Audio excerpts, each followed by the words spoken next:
Take a moment, count my guap, count my guap. Always money rolling in.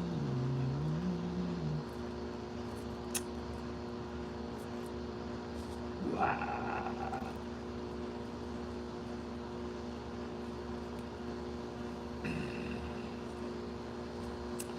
Hey.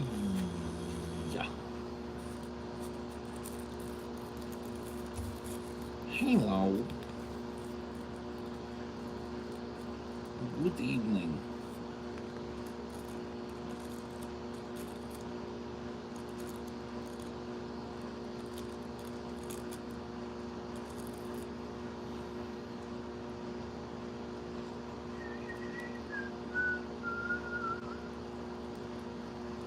Count my guap, count my guap.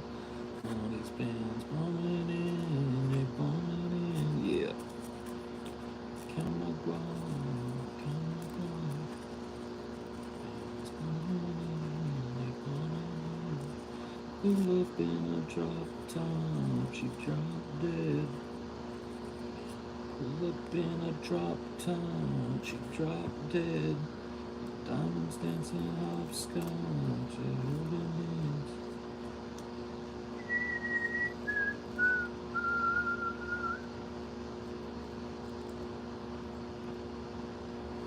It's weird, my sleep schedule is so messed up that every time I wake up, a Highdeology is just starting.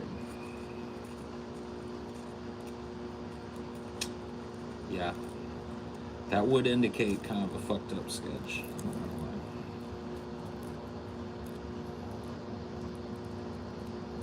Dude, that song's a banger. I'm not a huge fan of Trippy Red, but that song is really good.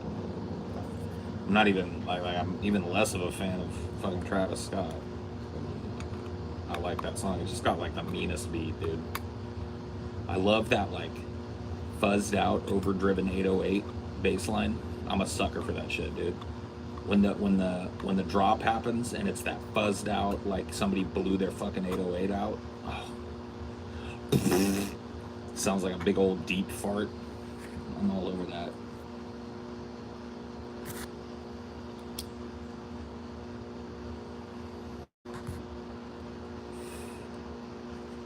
Yeah.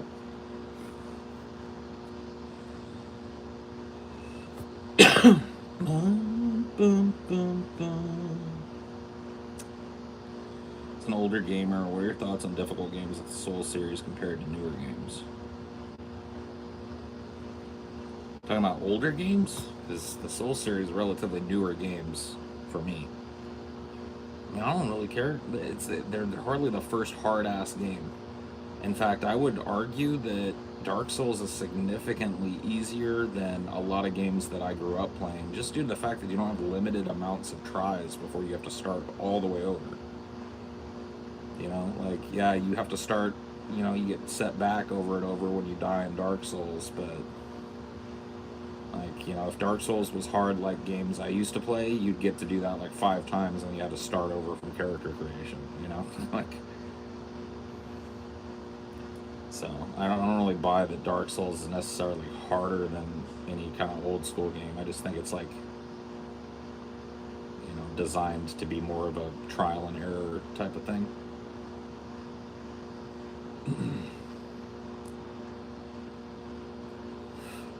I mean, like the whole first and second generation of games are filled with games that would just boot your ass out. You had 3 tries to beat the game. And if you died 3 times, it's over for you. Or you got 3 tries with 2 continues. And that's 9 lives total, right? Die 9 times, you're done. You know, that was happening all the way up through like the Genesis, SNES kind of era before they really got to the point where they could basically save a game state.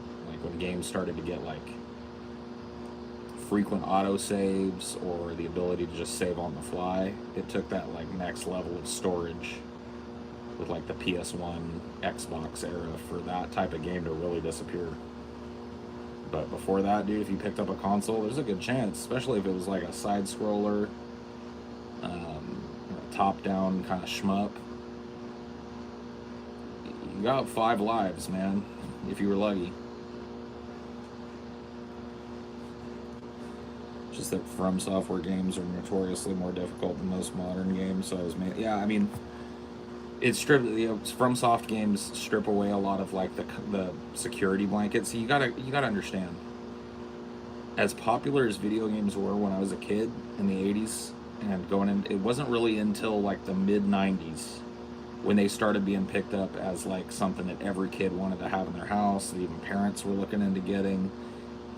They went from kind of like a niche hobby, like a dorky little toy that, kids might have in their house, to something that every kid had to have. And so, you know, they weren't going to like gain a whole lot of new video game players by giving them these really hard, challenging games. And so what you saw was slowly but surely the gaming kind of like community cried so much about how hard games were that they basically got rid of the idea of being punitive towards people trying to play a game. They don't want to limit you now. So now you get unlimited deaths, unlimited saves, unlimited reloads. I mean, that's really what makes a game hard. I mean, you look at like Dark Souls and shit. Like, one of the biggest achievements in Dark Souls is trying to beat it without dying one time, try and just try it one time. Sit down and play Dark Souls and limit yourself to 3 deaths. If you're really good at it, you might be able to do it, but then you got a better idea at that point of like what it was like to play some of these older games that are in that same kind of wheelhouse.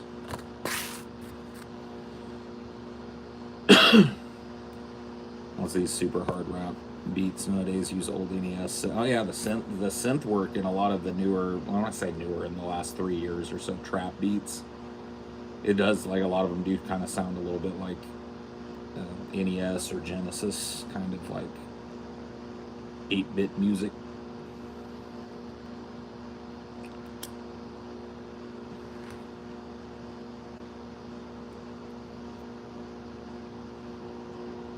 Yeah, that's another thing that's changed too, is like even with Dark Souls, like, how hard is Dark Souls if you can look through like an entire walkthrough of the game? You're probably still going to get splattered this way or that way by, a boss or two, but like, how many people are playing like that? Tons of people play like that. Tons of people got like a total step-by-step walkthrough. Every room, they know how many enemies are in it, what they got to do to beat it, where not to step. That just wasn't like commonly or widely available back in the day. You could buy like these, they used to sell these like game guides, where you buy the game and then for an extra $20 or you buy this like book with all the secrets in it, but those were typically like super overpriced and most people didn't bother with them. It's not like it can show you either. Like, it's just explaining it with pictures and stuff, but it's not the same as like a video. Some of them are really good. Like, I had a game guide that was super thick. It was like fat, like a novel, for Lunar the Silver Star, which was like an old Sega CD RPG, big long game with a bunch of little secrets and stuff in it. And that, I mean, it was like, when I got that, I was able to get through the game the second time I played it way quicker and find all the extra secrets and shit. So some of them are really good, but most of them are not worth your money. Then you had Nintendo Power. Like, if you begged your parents for a subscription to that, you had to wait until your game was covered. If you wanted to know a secret or how to get past this level, you had to hope every month that they'd cover it, or beg your parents to call that fucking tip line for Nintendo. I can't believe they ran that shit for a while, dude. Think of how many kids read more though because of it. Like, back in the day, getting a magazine subscription was what everybody wanted. Yeah. And most of my friends wanted like Rolling Stone or like some kind of pop culture magazine. I got EGM, Electronic Gaming Monthly, because it covered PC gaming too. Do the tip line, bro. Call 1-800-712-Nintendo to find out the seat, and they'd have like dudes sitting there, and you'd be like, yo, I'm on Zelda 2 and I can't get past the second dungeon, I just keep dying. Like, I would say, oh, you got to go to this other place and get the fucking bow and arrow before you go in the second dungeon. That would be $5, Like, whoa. Dude, dream job for so many dudes, probably. Oh yeah, dude. I can't imagine being a nerd that worked in that like brief little window of time as like a game tipster or whatever. That must have been awesome.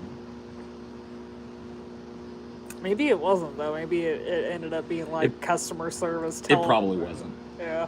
You're probably right about that. It's a call center, so.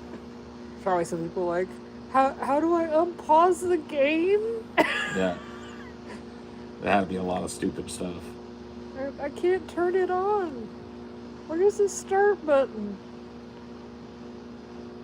Yeah, that would be horrible. Be like, I don't know, dude. I can't help you with that. I'm here to help you with video game problems. Want to know how to beat Ganon? I got the list. My mother would have laughed in my face, but I didn't even ask. I was exactly the same, bro. I don't even think I even bugged my mom about it one time. Because I knew that it was an unequivocal no from the jump. You're not going to get on a fucking chat line and talk about video games for money. It's not happening. Don't even ask. I bet there were some hella old people that called in, too. Probably, yeah. I imagine so. It's for rich kids only, dude. I had one rich friend when I was younger in Super Nintendo era, whose dad was like the former superintendent of schools, and he never got to call it. Mm-hmm. Even rich kids' parents were sussed about that. Mm-hmm. They had to figure stuff out, man. Yeah. Word of mouth.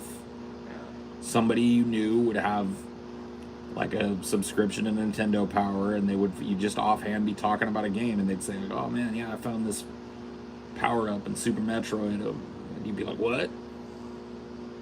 Where's it at?" "Oh, it's over in Norfair in this like third room from the left at the top. You gotta like shoot out a fake brick wall. You can jump up there." "Oh shit!" You go home, do it, and you'd be like, "Oh man, cool." But that's how you figured stuff out. I remember me and my friend, probably my oldest friend, were playing Mega Man. I think it was Mega Man 2. And we just accidentally, so what we used to do is, because Mega Man's a one-player game, we would take turns, and like I used to like holding the second player thing and just like pretending I was playing along. You know, so I would hold the second paddle, even though it was plugged in and everything, and just pretend I was playing while it was my friend's turn. I remember at one point, somebody could probably look it up for me too. Which one has Gemini Man in it? Is it 2 or 3? Anyway, it was on Gemini Man's stage, and he fell down a pit. And when he fell down, I just kind of hit the down button on the second controller. I just like kind of hit it. And when the character went down in the pit, he didn't die. And he was like, "What the fuck?" He's like moving around a little bit down there, and then he jumped out. That's like a cheat code in the game. If you fall down a pit, and I think there was a certain pit you had to do it on Gemini Man's stage, and held down the down button on one of the controllers, then Mega Man would become invincible. He wouldn't be able to use any of his extra stuff, but he would have a super high jump and be unkillable. We just like figured that one out, man. I guess it was first seen in Mega Man 3. 3. Okay, there it is then. Yeah, so Gemini Man. You can look that up too, man. I bet it still works. You had to hold it down for like 3 seconds after your dude fell down the pit on the other controller. It'll make you invincible.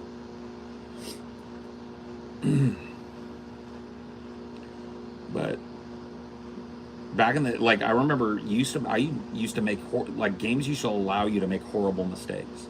I was thinking about this the other day. There's a game called Shining Force, which is like a strategy RPG where you run around like a normal RPG, and then during the battles you move each character one at a time, and then the enemy moves their characters. And the only way to lose in that game is if the main character dies. And so me with the kid's brain, I was just like, well, that's easy. I'll just leave my main character back at the start of the level, never take him into battle so that I can never lose. I'm basically invincible. So if one of the other people dies, I can just go pay gold and have him resurrected. But if your main character dies, that's a game over. And so I went through like, dude, an absurd amount of the game. I want to say like maybe even 2/3 of the game. And my main character was still like level 2. Everybody else like level 35. And then you come up on this point in the game where if your character hasn't leveled up to 20 and then specialized, because every character, once they get to 20, not everyone, but most of the characters in the game, once they get to 20, they can become like another class.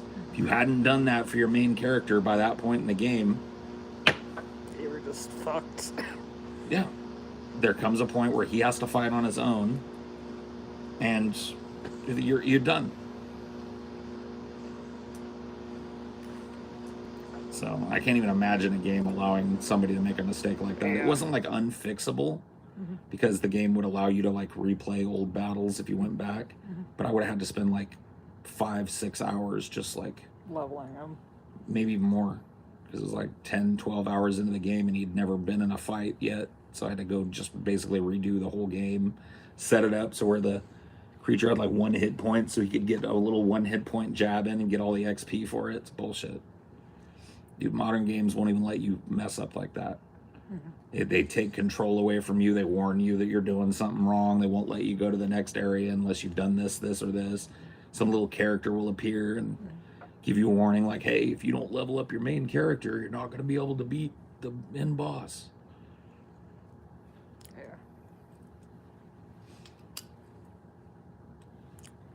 There's a balance between like having to need like a whole textbook to get through a game and having your hand held through the whole thing. There's somewhere in between that's a sweet spot. Yeah. Would you say like what would you say is like your game that like hits that sweet spot the best? Probably like the original Grand Theft Auto games. Especially like the first one. They were really good at like just dropping you in the world and letting you figure out how to do things. They had a little tutorial missions that you would go through, but it wasn't heavy-handed. And it was all integrated into the game. It wasn't like stop the game, stop the world of the game. It would be like, hey man, come here, show me if you can aim. You know, and you're a criminal and you're about to go out and you gotta prove to your guys that you can shoot a beer can or whatever the fuck it was. It felt pretty good. It's definitely a game that you needed to learn how to do all the things in it, but I think it was really good at getting out of your way and letting you figure all that out. A lot of early games too, like you didn't get no like tutorial with Super Mario Brothers. You just got dropped in. You had to figure it out by messing around. They had way less choice back then too, so you kind of just had to be persistent because there was only like so many games on the system anyways. Right. It's like you couldn't just like, if you just like crossed your arms like, no, Metroid's too hard. It's like Yeah, you didn't have much to play. There weren't a whole lot of games back in the day that I would describe as easy.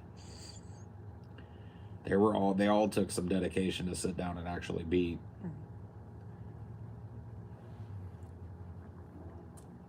Yeah. They weren't seen as like little baby games. Like now they got video games for like fucking 5-year-olds and shit. I mean, they even build like adult games that a young kid can sit down and play. Yeah. Because they're so handholdy, and I'm fine with that. Not every game has to be like a fucking Crisis, but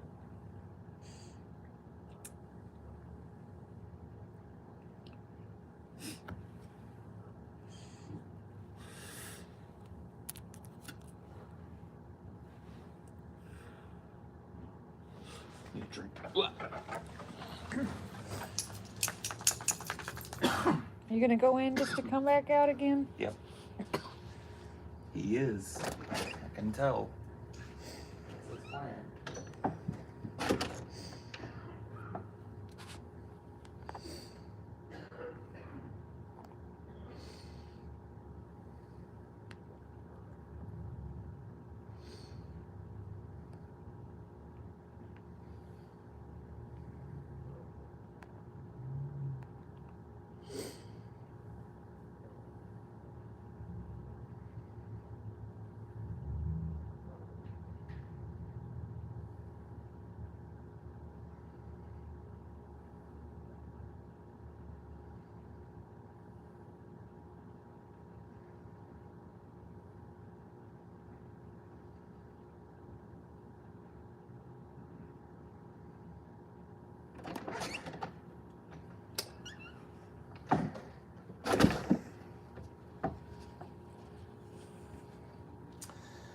a moment, count my guap, count my guap.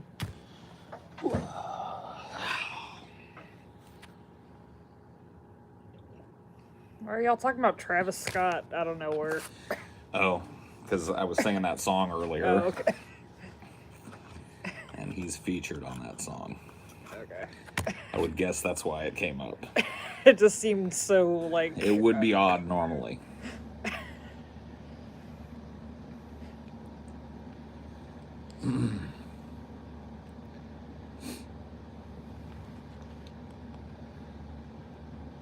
I spend a lot of time watching that era. I feel like there was a lot of exciting rap music coming out of like incredibly young artists at that time.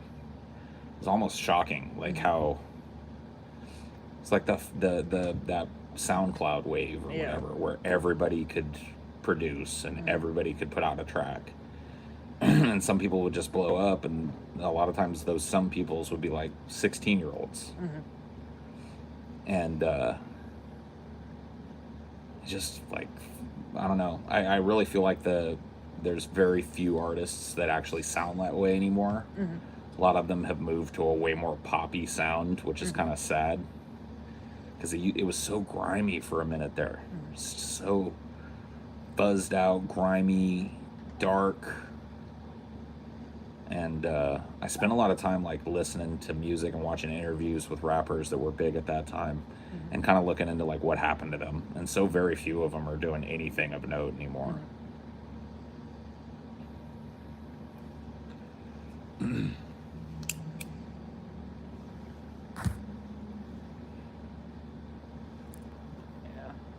Well, just they were so easy to be exploited too. Yep. X was 17 when he blew up. Yeah, I mean, he was 16 when he started touring and shit. And Little Mosey was another dude that was like 15, I think, when he blew. And it's one of the guys that's actually still making a little bit of music, although he sounds quite a bit different to me. He's kind of made that pop shift as well. Lil Pump was like 15 when he started dropping SoundCloud hits. He was on tour at 16 with Adam 22 from No Jumper, like this 30-year-old dude, and he's like popping Zans in the backseat of his van on the way to the venue and shit. Just like a whole lot of like socially irresponsible shit going on with these kids. But the music that was coming out of them was just like, they didn't give a fuck, dude. It pisses off rap boomers too. Like you'll hear Eminem dogging on mumble rap, and you'll hear Snoop Dogg dogging on it and stuff, and this is whatever. They're entitled to their opinions, but man, I thought that music was good. I really liked that era, like 2017 through 2019. Lil Pump fell off quick. I feel like he just like lost track of what made his songs good. When Lil Pump blew, he was like a very textbook, kind of almost stereotypical mumble rapper. He had like that super repetitive thing. Like he would have like 10 lyrics in a whole minute and a half, 2-minute long song. You know, it's just him repeating several phrases that quasi rhyme, you know what I mean, to this really grimy beat. And that's what he blew up on. Once he started to try and get more complex, and once again he took like that hard step towards the poppy sound, it's just not great. I feel like he could have really had a huge trajectory when he did that crossover with Kanye. But he just, I don't know. I don't know what happened, man. Maybe he got too into the drugs, or just... He got called Lil Pimp by Trump, that's why. Yeah. That was the nail. I mean, that definitely didn't help his street cred, being a fucking Trump guy. That's where it all collapsed right there. He took it to heart, the Lil Pimp thing. Yeah. And Lil Uzi Vert, he was another big name during that time. Like right around that time is when EXO Tour Life was big. The All My Friends Are Dead, Push Me to the Edge song. And he didn't really follow that up. Not as big as he needed to, you know what I mean? He's still considered to be like a big star, but that's more because he does ridiculous shit, like get a diamond installed in his forehead.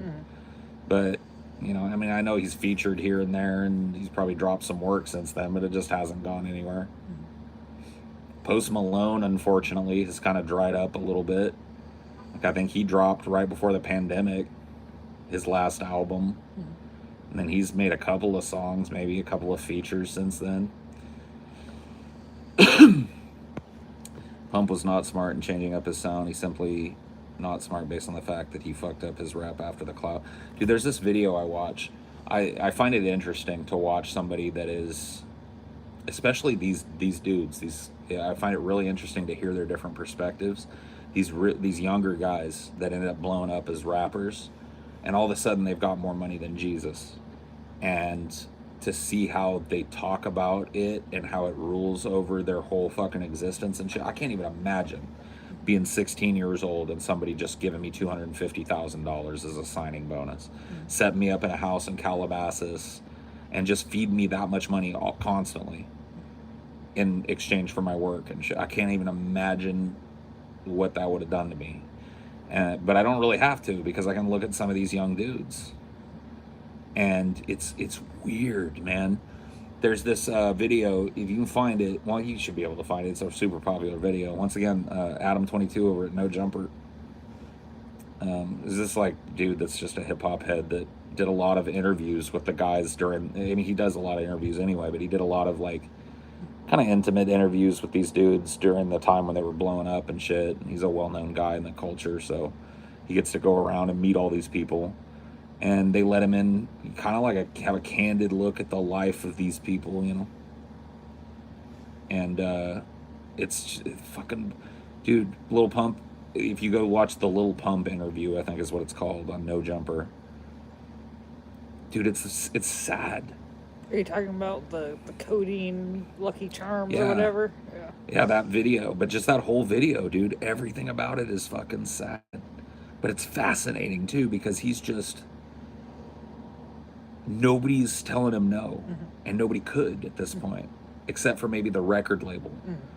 The record label could come to him and go like, look, we're going to rip all your money. We're going to rip your house. You got to stop doing drugs. You just got to stop fucking wasting your money. They could, but it's not in their best interest to do so. No, like, if he burns out, then... Right, they cashed in when he was hot, and they can dump him when he's not, you know what I mean? And there's still going to be a little side residual from some nostalgia or whatever the fuck, so... So, you know, it's really interesting. And some of these dudes don't really give interviews, and some of them are just really bad interviews, but some of them are real sad. There's another interview with another rapper that blew up around that time, Lil Xan, who, man, dude, it's one of the saddest fucking things you've ever seen, bro. It really is. Adam22 goes over to his house, and they're having some kind of podcast, and he's just surrounded by all these people that you can tell are just leeching off of the fact that he can afford to buy all the weed and booze and has a nice house. Just like 20 people, just like lounging on every surface in his house. Somebody's always in his fridge, always asking for another smoke that they didn't buy and taking another drink that they didn't buy. And it's just so obvious what's going on. He's like a 19-year-old kid. He's got all these like 16 through 19-year-olds hanging out, just leeching. Just just two hands in his pockets. You can just see it. You know what I mean? And now he's broke. So that same kid that was sitting there, as he said very cringely in the video, getting nicked up with his friend smoking a cigarette in this G-Wagon, now he's broke. Dead ass broke. Did you read the article on Lil Pump's birthday party? No, and where did the article get published? I want to read it.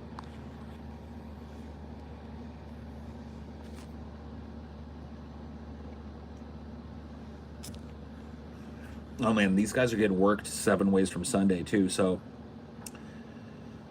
rap has always had like a conspicuous consumption element to it. Maybe not all, well, yeah, pretty much always.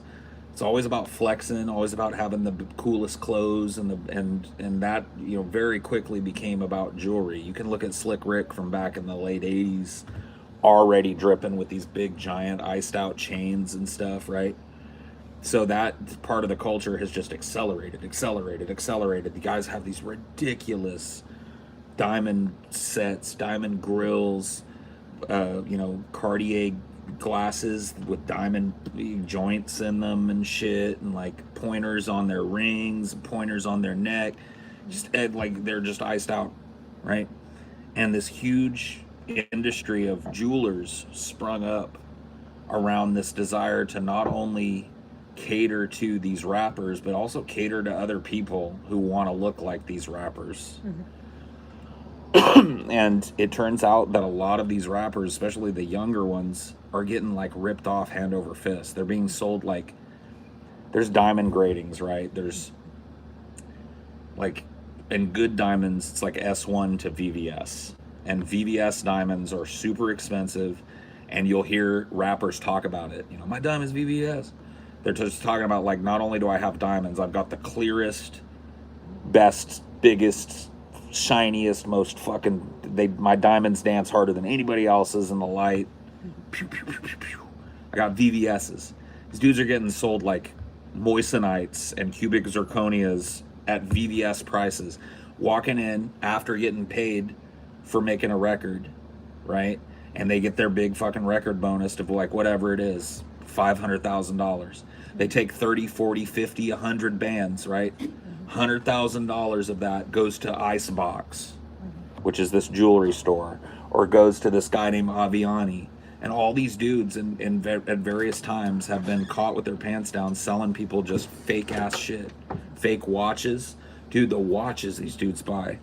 If you want to take a look at a rapper where they're putting their money, don't look at their neck. I don't care how big the shit is they have on their neck. They're wearing their money right there. And some of these watches don't even look like they're worth the money that is being paid. Like right now, one of the hot watches to wear is Richard Mille watches, which are like these super light, super like they're made out of this material that's super light. You can see all the way through them. They always have like a real bright strap on them.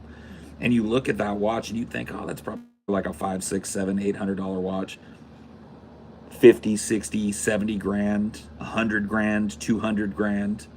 Some of them are like upwards of that. It's ridiculous. So that's where these dudes are wearing their money, on their wrists. You'll see these dudes be wearing Audemars Piguet, which is like just this really high-end watch company. Cartier watches. They're wearing Rolexes. These like what's called like a plain Jane Rolex, just a gold Rolex, no diamonds. 30, 40, 50 grand. Then you take that to a jeweler. You take your $50,000 Rolex Submariner or whatever you bought, and you have them install VVS diamonds on every link. They call that bust down. That means you've literally put diamonds on every surface that could accept a diamond. A lot of times they will take the watch apart and put diamonds in the face. So underneath the glass, they'll replace the glass with like sapphire quartz. So by the end, you've got $300,000-$400,000 on your wrist. If you want to see dudes wearing that much on their wrist, take a look at Drake. Take a look at Quavo, any of the Migos guys. Those dudes, like, I don't even like their music, but those dudes will literally wear $150,000, $200,000 on each wrist. 2 watches.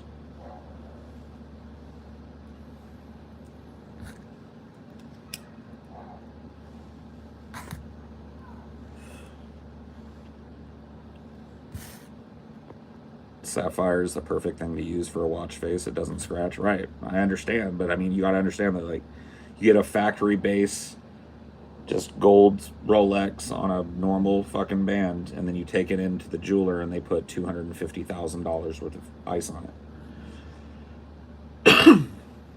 Quavo has this grill. You can show them people. Yeah. There's Drake's. Is that a Cartier? Yeah. Yeah. No, this is a Patek. Yeah. Champagne Patek Philippe Nautilus in rose gold. That's what they like. A lot of these look like.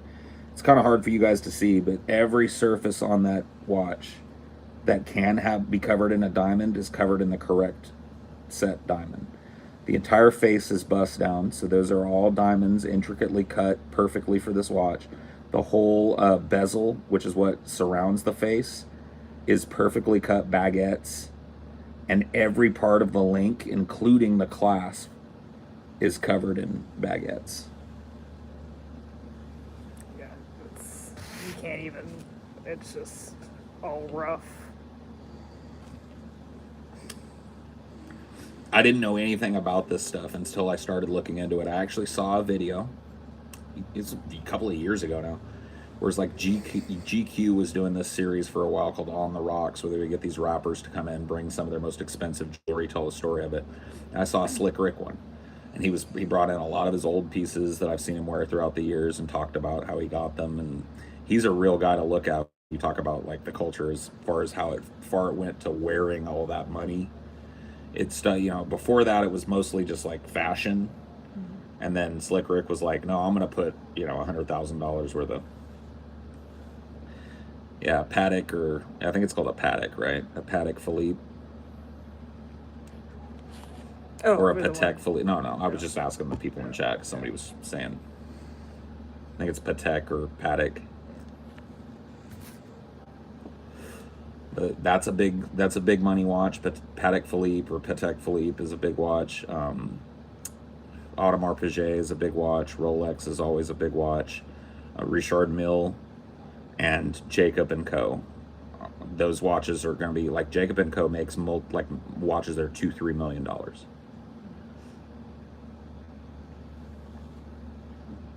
So if you ever see people wearing those brands, like you look into what watch they're wearing, you know they're wearing $250,000, $250,000 probably, at least. It's just crazy to me. So I started looking into it after the Slick Rick thing, because his whole thing was, back in the day, it didn't matter if your diamonds were VVS, and it didn't matter if they came from a prestigious jeweler. It was just about having a big, ostentatious, expensive gold plate with a bunch of diamonds on it.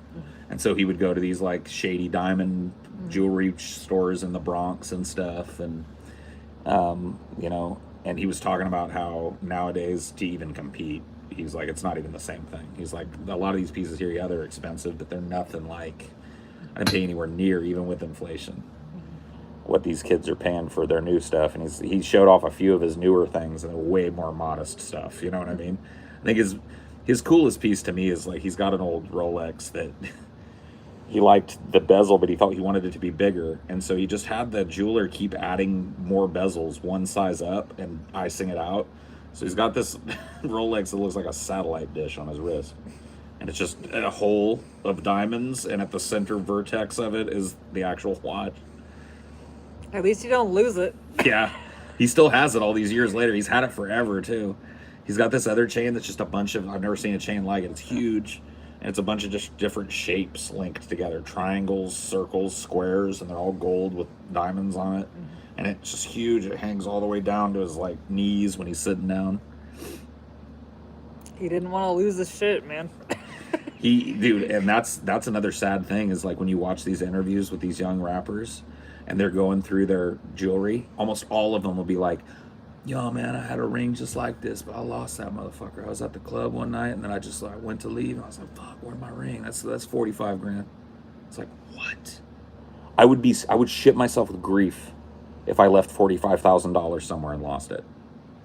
These dudes are just like losing their jewelry, and it's like, oh well. Slick Rick ain't gonna lose nothing. It's too big. No, Slick Rick comes from the old school. He still has most of his pieces. I almost guarantee you that. Yeah.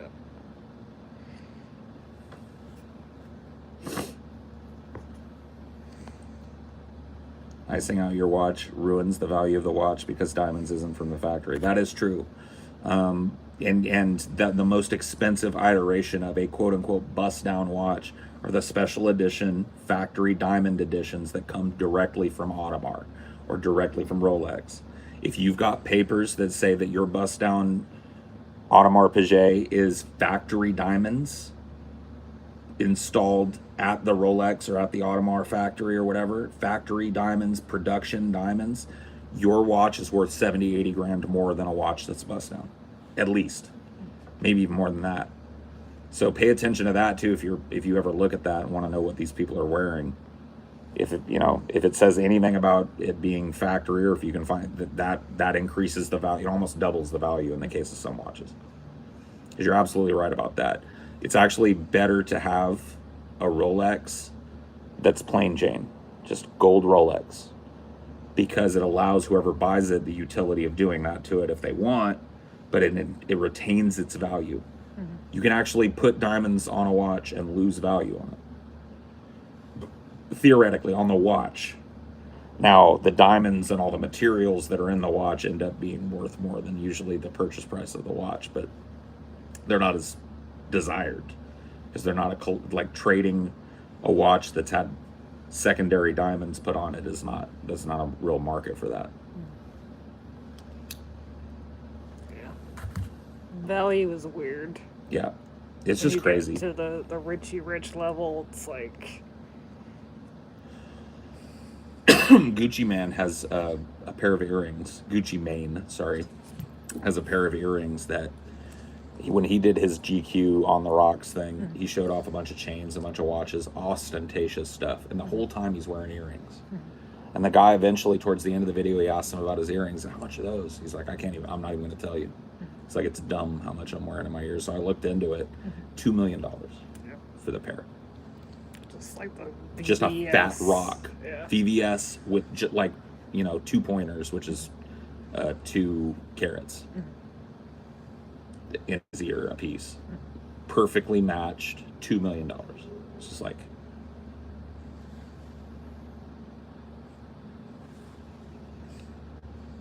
dude, it's a rabbit hole, man. It's really it's like combination of like wonder and disgust when I look into this shit. That's kind of why I started watching that mukbang shit, like that same kind of feeling, wonder and disgust. Yeah. I mean, it's probably a very similar feeling, because it's just like, I can't believe it. We haven't even gotten into the cars these dudes drive, dude. You don't have no fucking clue. These dudes are wrecking multi-million-dollar cars. Lil Pump got his license revoked because he wrecked 2 Lamborghinis driving on a suspended license, so he can never like drive. He's not allowed to drive. They were just wrecking Lamborghinis, getting Bugattis and wrecking them, getting like $500,000 Ducati super bikes and laying them down and wrecking them. Yeah, it's like if don't work. If these record companies had any care for them, they'd put their money in a trust until they turn 21. They want them to bust out. Yeah. They want them to be, as long as they're hot, they want them dependent. Mm-hmm. They encourage that. Who do you think hooks these dudes up that grew up at, like, Lil Pump? Mm-hmm. Came from, like, the hood in Florida, Dade County, Florida. Mm-hmm. Just lived in poverty, and then all of a sudden blew up on SoundCloud. All of a sudden he's in L.A. signing a multi-million-dollar deal. Who do you think hooked him up? Go to this guy for your jewelry. Yeah. And, oh, yeah, you want to live in Calabasas? The fucking record company. Yeah. That's if they cared. They do care, just the opposite way you'd think. Yeah. The opposite way for making things better, especially when you're... And that's what really mucks it up for me. Yeah. If it's an 18 or whatever year old, that's when our society has decided you can make your own business decisions and shit, and you're... So, hey, it's on you. But fucking 15? And look at what that money's going to. He's pouring fucking codeine all over his cereal and popping Xans constantly. Who do you think hooked him up with the doctor that'll write him the script for constant Xans and constant codeine? Yeah. It's criminal shit, you know, but the truth of the matter is, at least for a while, the music that comes out of it is oftentimes really fucking amazing. I'm not just talking about Lil Pump. I'm just talking about that group of dudes in general. That group of rappers.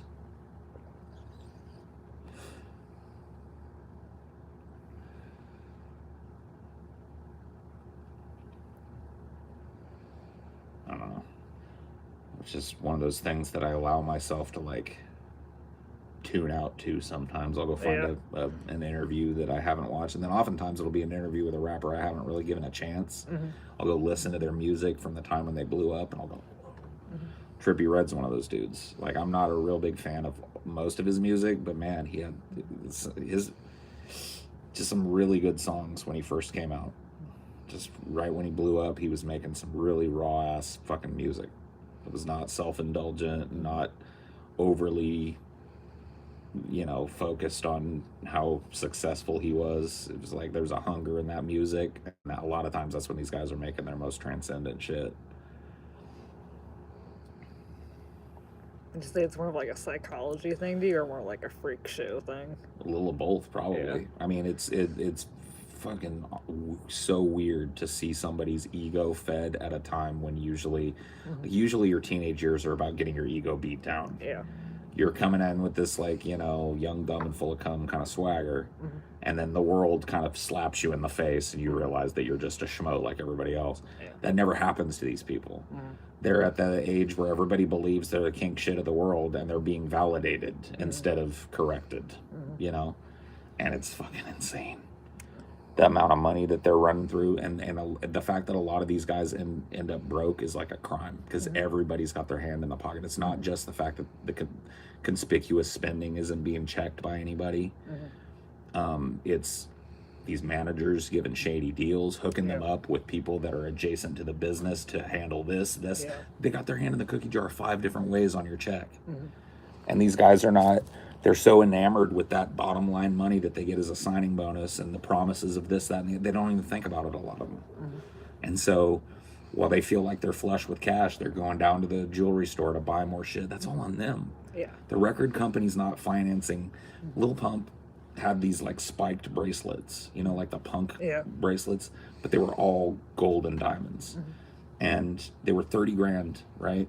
And he went into Icebox, and he didn't want anybody else to have them. And so he said, I will buy them all if you promise not to sell them to any other rappers. Stop making them, and I will buy everyone. And he bought like 12 of them and would wear them around everywhere. Do the math. Yeah. You know what I mean? And then what happens when all of a sudden your audience ages up out of your music, and or the record company just kind of throws so much money at you that you forget what the music was about in the first place, and nobody wants to listen to you anymore? You got no money. Those aren't like especially liquid assets.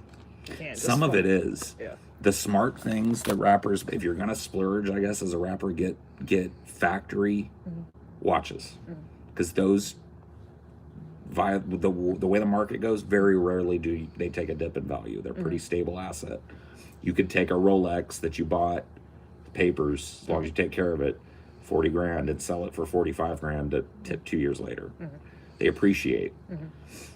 A Lambo certainly don't appreciate. Lambo, you lose fucking $200,000-$300,000 as soon as you take it off the lot. Yeah. As soon as it's delivered to you, it's worth $300,000 less than what you paid. Houses, you know how those fluctuate. Land is probably the best thing that you can buy just in general.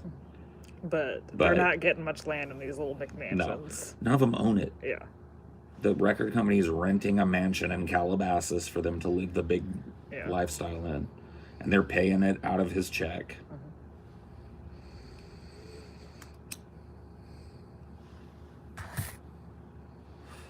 It's just crazy to me. But yeah, you can't just like dump like a $100,000 watch anywhere, unless it's like you said, factory. If you've got papers on it, and if it's in good condition, and you didn't go down and get a bunch of ignorant diamonds put all over it. Yeah, but if you did, if you did, fucked. You're not going to get the same money that you paid for that watch out of it. So you're going to take a loss on your watch. Lil Xan that I was talking about earlier, he had this G-Wagon that he was always flexing, which is a Mercedes-Benz SUV, super expensive, $300,000-$400,000 car with the options. And his manager was the one whose name it was under, and when his I guess they had a falling out or whatever. The manager just took it back, and so now dude doesn't even have a car. Yeah. He's just done. Like he's all tatted up. What's he gonna do? You know.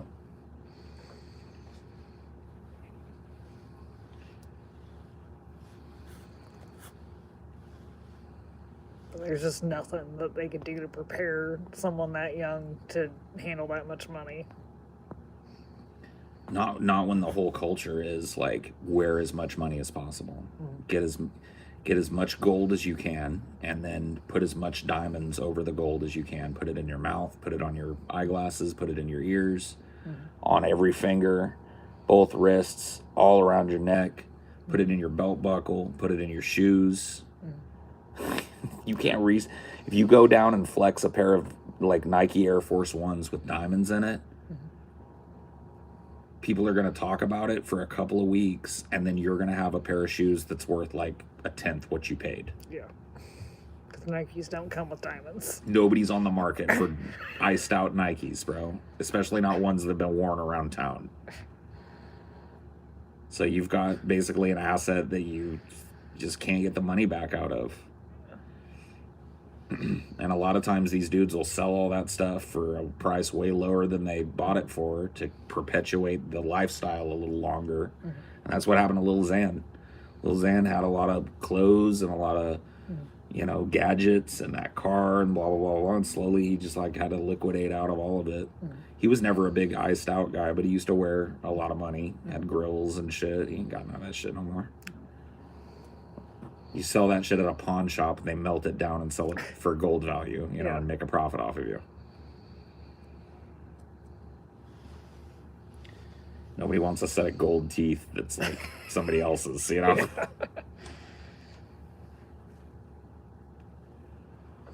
Realistically, all those rappers should have an accountant. But see, here's the thing. A lot of times those people are complicit in ripping them off. You think every accountant and financial advisor is in it for the right reasons? And who do you think that introduces them to the financial advisor? The record company? What do you think these guys just like at 15 years old know how to find a fucking up and up financial advisor in LA? They just, oh, you're going to want somebody to help handle your money. I recommend these people, and they're just in league. Yeah, we'll watch them spend it. Make sure that they're not so broke that they... Right, until they fall off. We'll give you the thumbs up when you can tell them, oh shit, you're broke. Give me a break, dude. All their lawyers and shit. Oh, you're gonna want a lawyer. We recommend this law firm. We work with them with a lot of artists and blah blah blah. And they're of course best interests of the law firm and the record company before the artist. Unless you're smart about your deal. And it seems like very few of these young guys, some of them do though. Some of them are smart enough to get their own lawyers, get an outside financial advisor, shop themselves around to different record companies and not take the first deal. And most importantly, try to get a deal that gives them ownership of their masters if they should terminate their contract. The smart kids get that deal. And it doesn't come with as much spending cash, but it comes with ownership of your work in perpetuity. So if you run out of your contract here, you don't like the way that they're pushing your music, you get to take all that music, the masters, to the next place and shop your talent around. And not only do they get you as an artist in your next work, they get publishing rights to the rest of it. So it gives you a better selling point in the future to other record companies. Right. But you don't get the multi-million-dollar signing bonus. You don't get the big house in Calabasas. You don't get the 2 Lambos. You don't get the ice. You got to buy all that yourself, and you're sitting on 30, 40, 50 grand as a signing bonus, and you're hunkering down, and you're building your brand. And the smart kids did that. But there's only a couple of people that did it right. Or they cultivated an image that wasn't about being iced out head to toe. They picked a few expensive things to get and just kind of left it there.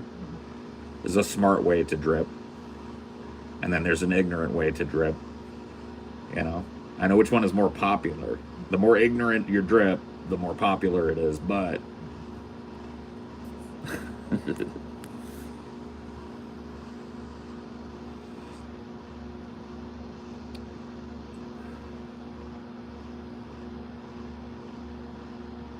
just want to live somewhere in peace and quiet. That's cheap, right? Oh yeah, cheap as dirt, man.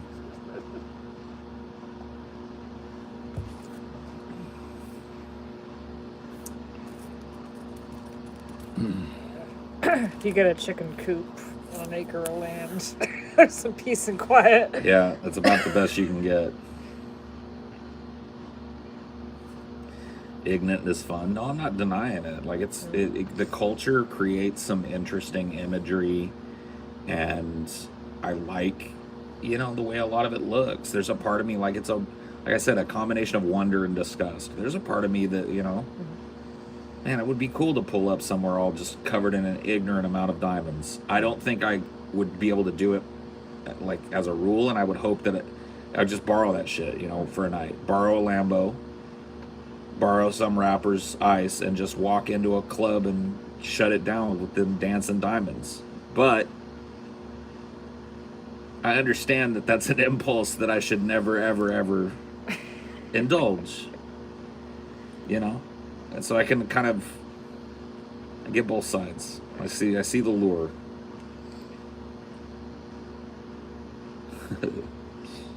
More Beauregard tracks coming soon. Probably not, man. It's a fun little side thing I did. It was cool. But I don't know. I don't think I'd really be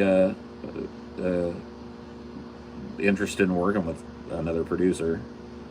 The only reason I did it was because of Marshall. And Marshall ain't Marshall no more. Yeah, that's true. What is Marshall's first name? Andrew? Andrew. I think. You're right. That is it. Okay. Yeah. And, he kind of took a step back from it or whatever. I actually haven't heard from Andrew in a while. I hope he's doing good. Yeah, he took a step back, and I'm not real interested in rapping on anybody else's beats and shit. So it's just a fun little side project or whatever. Got to indulge the part of that fantasy, at least, rapping like a dude that had a lot of diamonds. I mean, fake it till you make it, right?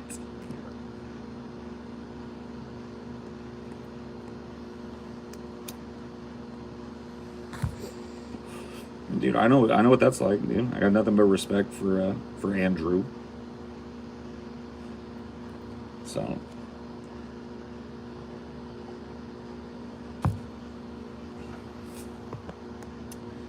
seems like a great way to put yourself at more risk of being robbed wearing that much bling.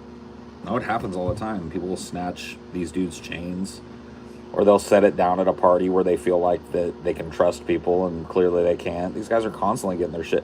Like a lot of the times when these guys say, "Oh, I lost a piece of jewelry," they mean that some fucking shady piece of shit that came to some party they were at ripped it off. Mm-hmm. Or they loaned it to someone. Or they loaned it to someone, or they put it up as collateral for something and never paid, or whatever the fuck, I mean, nobody's dropping a $100,000 watch and forgetting it, So yeah, they design special like locks on the chains. A lot of the chains that rappers wear have like safety locks on them that are made not to break, but ultimately everything on that thing is made out of gold.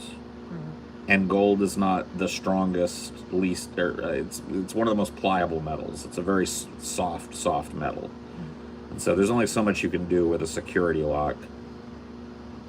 That, and it's hella easy to rip off giant pieces of jewelry with just, Or just put a gun in somebody's face and tell them take off your chain and put it in the bag, which happens quite often, I'm assuming. Yeah. And then none of these rappers are going to admit, like, I got a gun put in my face or whatever. Yeah.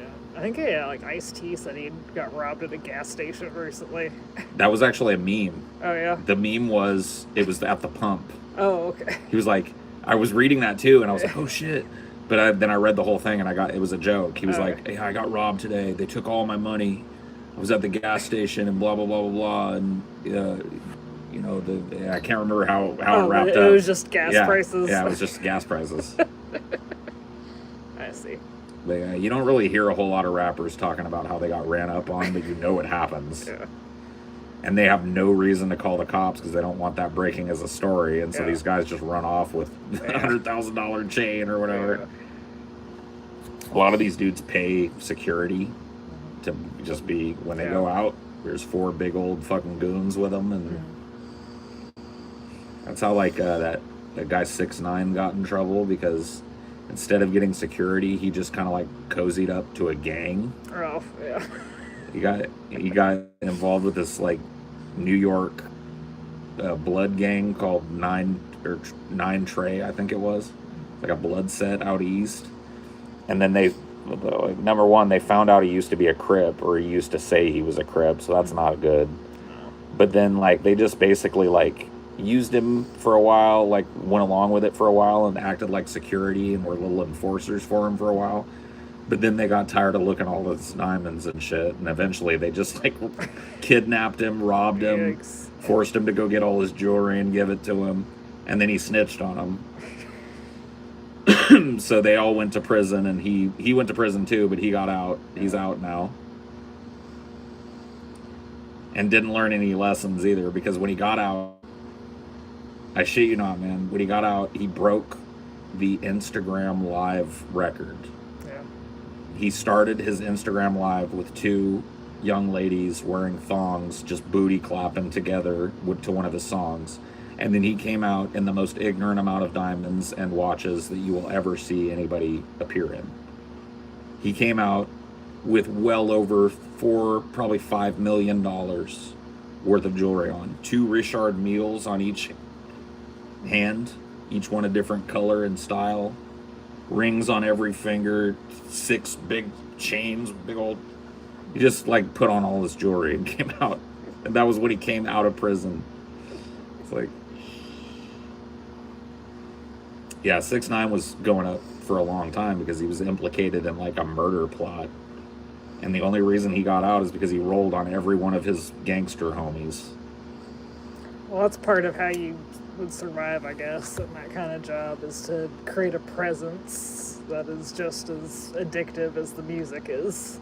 That's definitely what he was about. Yeah. 6ix9ine's music is pretty unremarkable, to be honest with you, but he as a character is one of the like most colorful characters, not to make a pun about his rainbow hair. But he made a living out of trolling all these different cities. He would, because he claimed blood, so he would say, "Oh, I'm going to LA for a concert," and then all the like Crips in LA who wanted a clout chase would be like, "Nah, man, LA's closed.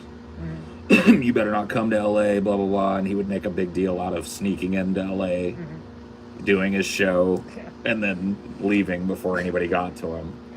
So he just kept kind of like trolling all these, and he would talk all this shit. He still kind of does that. That's still kind of like, from what I can tell, that's how he's making money. But from what I hear, he's having problems now too. LA, yeah, it's a no-fly zone.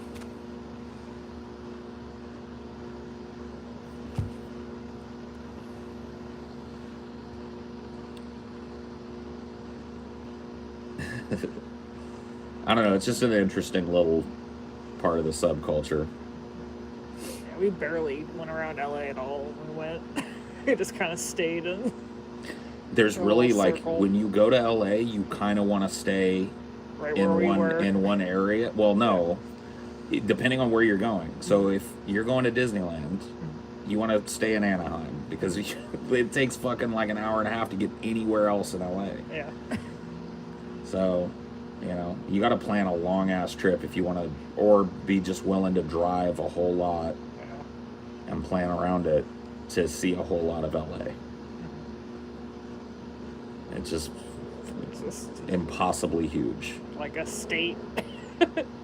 It is. It's like the most sprawling city in the world, probably. I don't know if that's true, but I think it is. LA has to be the world's largest city, right? In terms of square mileage. Keeping in mind that LA County is LA, not like some other places where there's a county. It's not really the city. All of LA County is considered Los Angeles because it's all interconnected. There's no dividing line visually. LA sounds scary. LA is pretty terrifying, but also pretty cool. You just gotta kind of like know what you're doing. Like, if you've been in and out of LA before a bunch of times, you've got a leg up, because you know what to avoid and when to drive and all that shit. When we all went to Pismo and then drove to LA to do the kind of newer dank D&D stuff, it was me and Amelia and Stevie, and then Scotty and Taylor and TJ and Chelsea. And Scotty wanted to go. He had his mind made up. He was going to go up the 1 all the way into LA. They didn't want to follow you no more. Yeah, they did. Lead foot. Yeah, they did. Yeah, maybe that was what it was. I'm a lead foot or whatever. But I was like, dude, no, you don't want to go up the 1. That's bad news bears. I was like, I'm cutting across on the whatever it is, the 358 to the 99 over the Grapevine. And I was like, we're gonna get there real quick. He was like, no, we're gonna go. I was like, all right. We went. We just kind of got cut through the little mountain pass down into the desert, and then up the Grapevine and over, down into La Brea, and we kind of got there within like an hour and a half or something, 2 hours probably. And how long was it we sat there? I think 4 hours or something. It was close to like 3 or 4 hours that later they finally got there. I was like, God damn. And it was just traffic city, once they hit like, what is that? Long Beach. Forget about it. Every goddamn freeway going in, coming out is congested. All the like weekenders and vacationers are using the scenic route, and you're fucked. I went the non-scenic route, which is actually kind of pretty. You can see a lot of mountains if you like that sort of thing. A little terrifying with all the truck drops. You risk your scalp going into LA no matter what. And the Grapevine, that's one of those ways that I will not tell people that are not from California that have never done the Grapevine. I will not send them that way unless I can lead them. Yeah. Like, the first time you go over the Grapevine, in my opinion, you need to go with somebody who knows what's up, because that's a dangerous stretch of road. You need to know what you're doing driving on it. Like it pays to know what's coming up. Mm-hmm. And we got ripped off at that gas station, too. The one right before the Grapevine. We were so stupid. Yeah, we should have gassed up in Pismo. Yeah. Or just rode it out over the Grapevine and into LA, because that's everybody's gassing up right before the Grapevine, but what are you gonna do? Yeah, we were like, maybe just to be safe, we paid I think another 50 cents a gallon or some shit. I can't even imagine what that one is now. I bet it's like $8 a gallon there. They're gouging. But that just comes from if you're coming from the south, you want to go over the Grapevine. That's it. Ultimately, if you care about your sanity, you're going to lose less of it getting over the Grapevine and just getting to where you're going in LA than you are trying to come in to LA from the westernly route. If you're really traffic avoidant and you are not against adding some time to your journey, you can kind of go up the Tehachapi Pass through the high desert, through Palm Springs, and come down that way as well. But that adds a little more. It's faster to go over the Grapevine. I don't know why I'm telling people this, like everybody's ever going to have to do this. I'm just letting you know. Yeah, it's a big city with General a lot of information. tourists. Yeah. Now it's spring break. I bet there's probably at least one person that's going to listen to that and be like, oh, yeah. thanks, If Paul. you ever find yourself in California and you're having to drive into LA from the south, now if you're coming in from the north, God help you, because I don't know what the best way to do that is, man. Maybe they're not a best way. Probably that one you mentioned, the Tehachapi Pass or whatever, but just coming at it at a different angle. Yeah, going up and around through the back way. I don't know if there even is a way. I've never come in through that way. No, that's not true. Wait a minute, hold on. No, never come in that way. I've come in from the easternly route, which is equally scary and weird. Because I used to cut back through LA driving back from Phoenix. Mm-hmm. Go through the Mojave Desert. That rides you right into LA, and then you get right on, whatever it is, the one that turns into the 99 when it goes up over the pass. Oh yeah, dude. My advisory for anybody that's ever visiting LA, if you want to have a good time, is really pick and choose. Because think about you got to understand, LA is like 10 other cities when it comes to culture and stuff and like shit you can see. If you're there for like thrill rides and stuff, plan your trip around just staying in those areas. Don't add a bunch of shit. If you're into like if you want to see like the Walk of Fame and see old Hollywood and stuff, stay in Hollywood. Stay in like get an Airbnb in North Hollywood or some shit, and just stay there and walk where you need to go. Because if you get every time you get in a car, there's a chance you might be stuck in traffic for 2 fucking hours. Or just hit because it's so fucking crazy. And it is crazy too. If you're like a nervy driver, don't even do it in LA. Just Uber around or whatever. Yeah, you need to be calm and collected in LA, and you need to be decisive, and you need to know how to drive. And if you're at all like a shaky driver, just fly in and Uber around. You're gonna save yourself like so much stress. If you ever want to go to New York, I've only been one time, but I can give you one piece of advice. Don't just go to Manhattan at 2 a.m. So despite what you may think, that whole vaunted area of New York City, especially southern Manhattan, which is where we entered from, is literally a freaky ghost town at 2, 3, 4 a.m, bro. Like, there's not even bums. There's not even homeless folks, like, laying around here or there. It's literally like nobody's out. You're the only car. It looks like the apocalypse happened in New York. It's like newspapers blowing by in the wind. No cops. Just nothing. All the buildings are dark. There's a few little windows on way high up in some of them. People burning the midnight oil down there. Definitely don't go out to the French Quarter at 3 o'clock in the morning. I tried that one time, but it was spooky. Yeah. There's people out, but they ain't looking to help you. Yeah, no. We thankfully didn't run into a fucking soul. We ended up wandering around Battery Park at night looking for a public restroom, not even thinking, like, they lock those at night, dude. And so we ended up peeing in a trash can, and the trash can had a hole in it, so our pee just ran down Battery Park. I remember how hilarious, because it was just like, it's got tons of statues and stuff. You should have just pissed on the side of the road like an hour before. But there was nobody there to stop us. Yeah. We were both desperate for a pee. We were in Manhattan. Yeah. And we were trying to find any kind of business, like a McDonald's or anything that was open, a Motel 6, so that we could, like... No. There's one down there, booked. Yeah. Booked.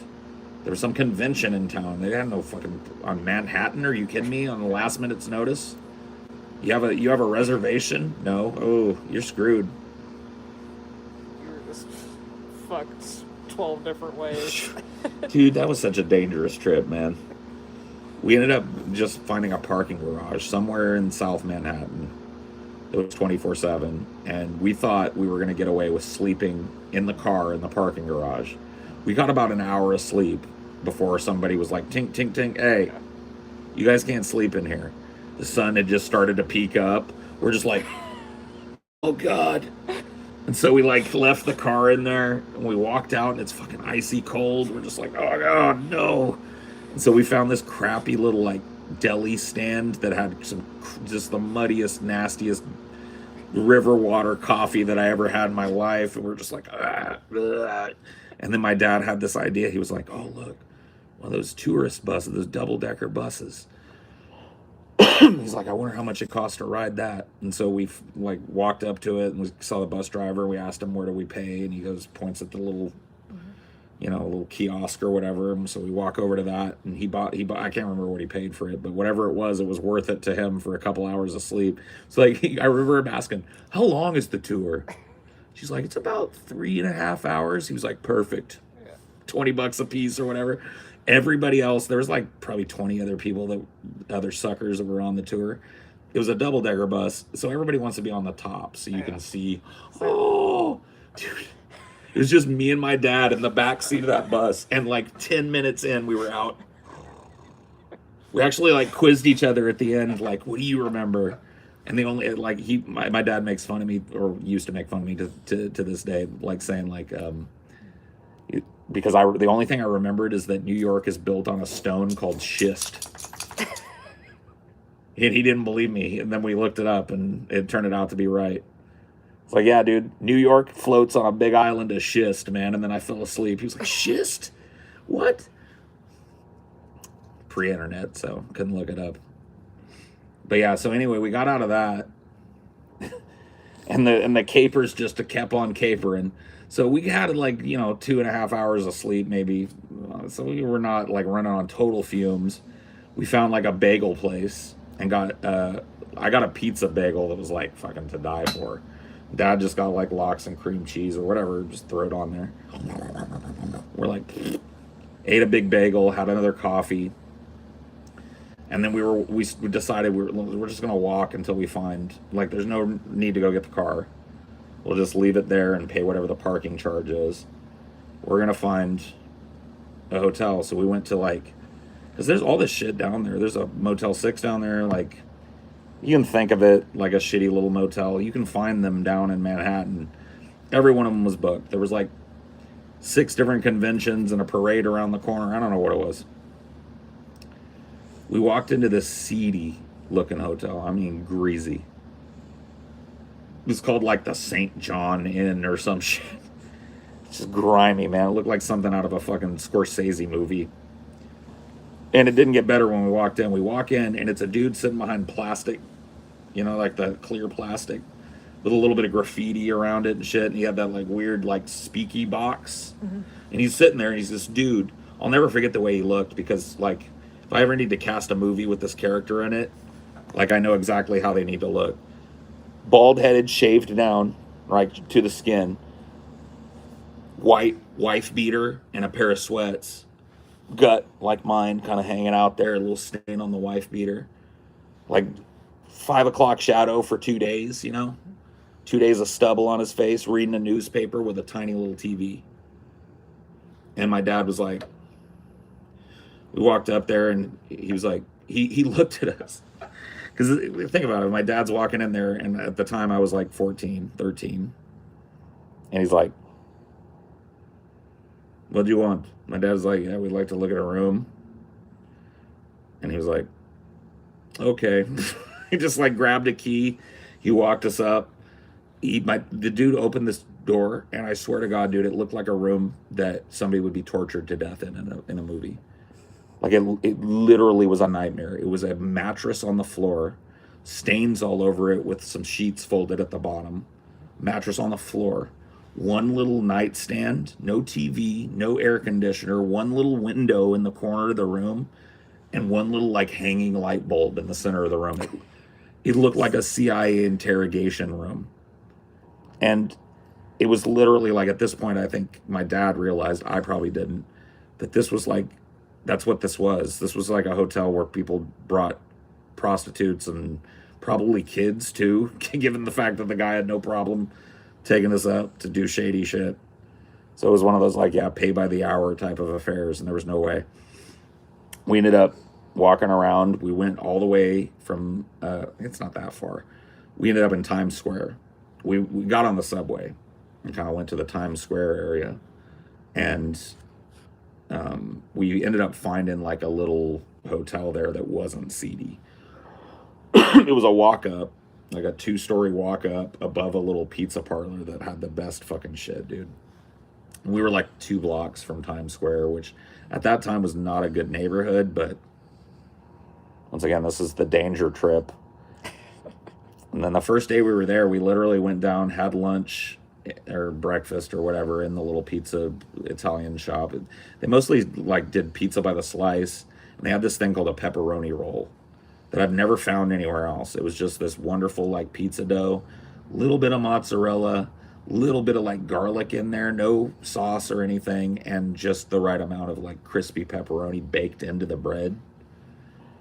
So it would have a little pull from the cheese, and it was just like, I'd get that every fucking time. It was the best.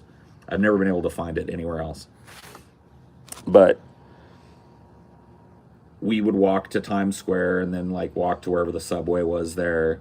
We'd get on it, and we went to some places that like, especially at that time, you were kind of like told not to go, Yeah. like Harlem, because we wanted to see the Apollo Theater, which is there in Harlem. And dude, I gotta tell you, not a fucking thing happened to us.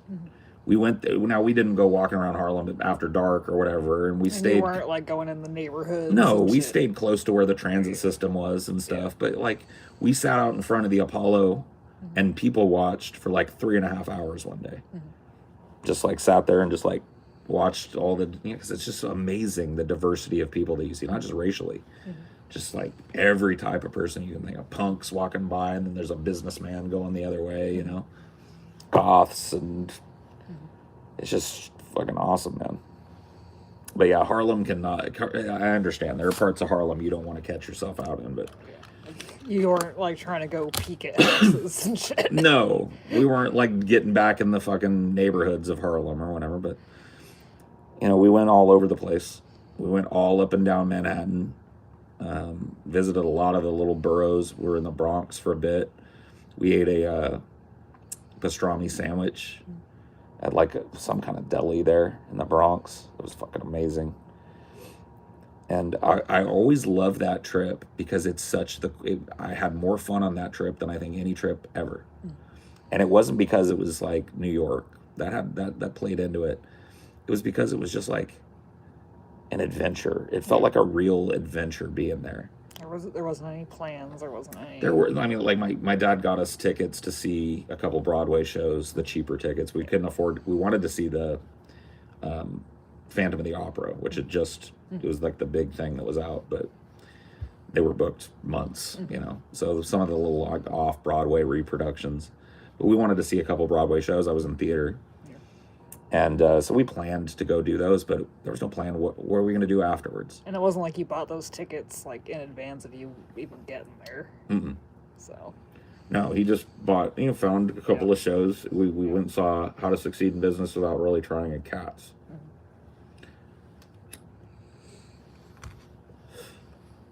And then one day we decided to go back down to Battery Park because that's where the ferry to Ellis Island was. And then we did the whole Ellis Island thing, and then got a ferry to whatever that island's name is that the actual statue's on. And at that time, they were letting people go all the way up to her crown. And so that's something that, like at this point, you may never be able to do that again. But they used to, you could actually see on the way up, and the tour guide will tell you, here's where people used to go, because there's like a little gondola veranda kind of thing around her torch. With a guardrail and everything, and it's meant to be an observation deck. And they used to let people go up there and walk around that, but it's too it's the winds and shit. Yeah. It's just considered too dangerous. Yeah, now. back in the day, you climb a skyscraper with the hook. Yeah. But there was a very formative experience I had inside of the Statue of Liberty, because I had two different conceptions of the Statue of Liberty after seeing it.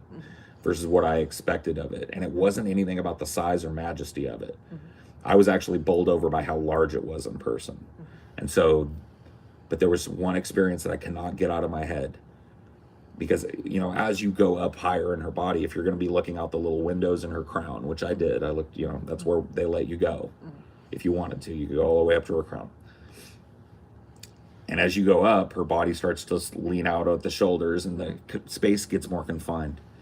And it reeked of piss. Yeah. People had pissed multiple times inside of the Statue of Liberty. Yeah. And I was, and then the windows were grimy. Yeah. And people had doodled and graffitied. And I was just like, I just had this total flip. I was like, the Statue of Liberty is horrible on the inside. And I've never been able to get that out of my mind. Yeah. Because it got oppressive. Once we were up in the thing, nobody wanted to hang out because it just reeked. How many people had just like on the sly, like pulled up their dick and pissed? How many little kids couldn't hold it? Just go. Like, how long did it take you to climb up there? Probably like 30 minutes And people at the most. couldn't hold it for 30 fucking minutes. There's like an elevator that takes you up to part way up, like into her body, and then there's a spiral staircase that we had to all walk up to get up to her head. And by the time we got up to her shoulders, I was smelling piss. And Are you sure it was human piss, or was it like... Dude, it was human piss. Yeah. It just smelled like a pissy bathroom, like a public restroom at a really popular spot that hasn't been cleaned in 7 hours. Jeez. And it just blew my mind, because I walked into that place with so much reverence, because I'd been filled with all this, like, oh, that's the hope, that's the beacon that, you know, immigrants see when they first come here. Surely nobody would ever scribble like South Side up inside of that, right? No, a bunch of people did. And that's eventually, I think that's why they stopped letting people up in it. Yeah, it's because they couldn't watch people up there because it was so narrow. It's so tight. Yeah. They can only keep an eye on you at certain points, and it's like, they need to put some cameras in there. You know, like if cameras, maybe if it was like today, they could open it up, but they're not going to do that. There's probably no chance because it's just dangerous having people walk up a flight of stairs. What if somebody has a heart attack up there? Yeah. You know.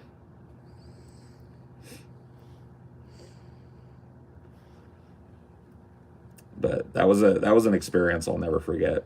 It was positive and negative. Really cool to get to see something like that in person. Really bowled over by how huge and dominating it is, but also really disappointed by everything about it that I couldn't see from the outside. And you know, the way my mind works, I think of that as like a metaphor for the United States in general. Yeah. You know, projecting this kind of image onto the world, but if you really live here, it's fucking grimy and it reeks.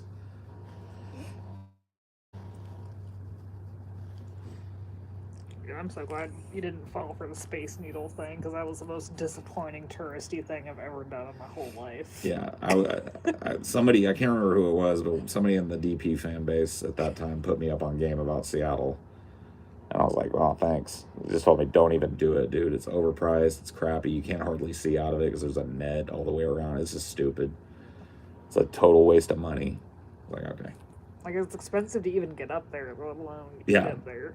Yeah, because that's all I wanted to do. I didn't want to eat at Windows on the World, or not Windows on the World, or whatever it's called. That was actually the name of the restaurant at the top of one of the Twin Towers. It was Windows on the World. But yeah, I didn't go up in the Twin Towers. We did go up in the Empire State Building. That was another thing I wanted to see while we were there. And they had a tourist thing that would let you go up to one of the big observation decks higher up on the building. And that was cool. That's a monstrous building. Even though it's dwarfed by some of its neighbors now, it's just like imposing to see it in real life. And I did stand at the base of the Twins. And that's just like, I don't even think they'll ever have a site like that. 2 of those that are so tall that when you are standing at the foot of them and you look up, it looks like they're curving. It'd probably be weird as fuck for you to go to like the memorial that's there now, because you... Oh, it would not. Yeah, the whole thing would be like disjointed. I would feel like the whole, because like you oriented yourself, especially in the southern part of Manhattan, by those towers. You always could see them, unless you were really in the thick of a lot of tall buildings. You could always kind of orient yourself by looking in between them and seeing the towers. Oh, okay, and dude, that's so weird to think that there's nothing there. It'd be very strange to see. It was very strange watching them come down and that whole area get devastated, because, man, I fucking walked all over that place. I think that's why it like hit America so much, because it was such a popular destination. A lot of people would probably have that same experience. Even for people that couldn't go there. Think about how many movies back in the 90s where the Twin Towers are part of the movie, or they're shown as everybody knew them. Or ads or whatever. Ads. Our whole culture was centered around those buildings.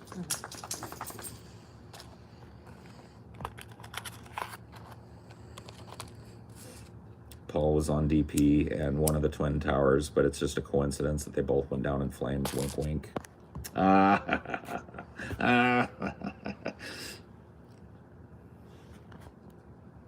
We went to Ground Zero shortly after the attacks to pay our respects or whatever, kind of a morbid vacation, really. Yeah, no, there was no way.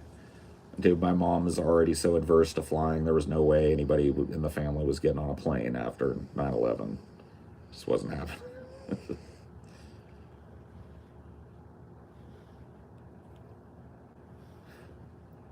But yeah, no, that's just a great memory for me. One of those things that I felt enriched by, I guess, as a kid, getting the opportunity to see a city that I'd mythologized in my head, and then seeing that it like exceeded my own myth. The size and scale was incomprehensible to me at the time. Probably still would be if I went again. It's a humbling thing standing amidst just like a forest of skyscrapers where in the middle of the day you can't find a sunny spot because there's so many tall buildings. The streets are all shaded. It's like, whoa. That's a whole different level of human experience there. Dude, you'd have to have maybe my grandma show you around. Oh yeah, I bet she'd know some spots, man. You can't live in that area that long. She's in what, Long Beach, not Long Beach. She's in Long Island. Long Island, yeah. So yeah, she probably knows the most epic spots.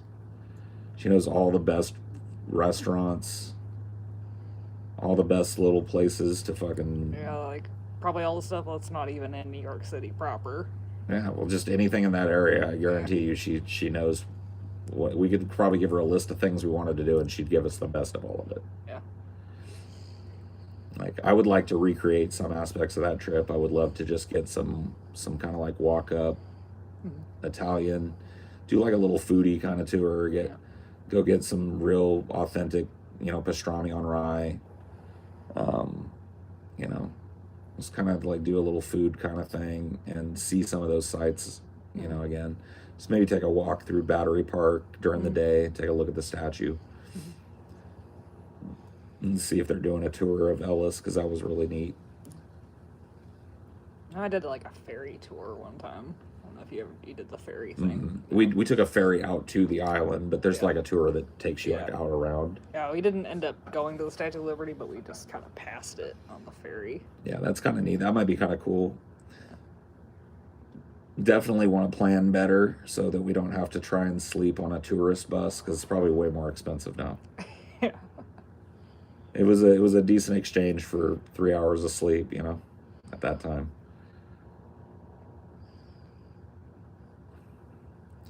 Yeah, I've always wanted to go to Chicago as well. I went there for a wedding like one time, super duper briefly, and I saw the beam. Oh yeah? How old were you? I went like when I was 19 or 20 or something. So. I thought you meant when you were a kid.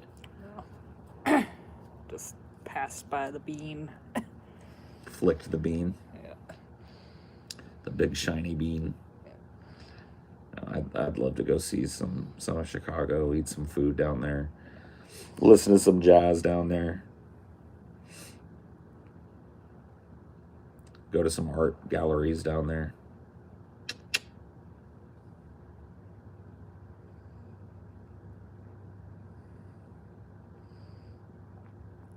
I used to have the super cool Mall of America in Minnesota. I went on that like indoor roller coaster as a kid. Really? Yeah. That's neat. That would have been cool to see. Do they still do that? I don't it still think there? so. No? The Mall of America's closed? I think so. I don't think they have the roller coaster anymore. I know there's still big ass malls. There was one in Arizona. I can't remember the name of it. But there was one in Phoenix that was huge.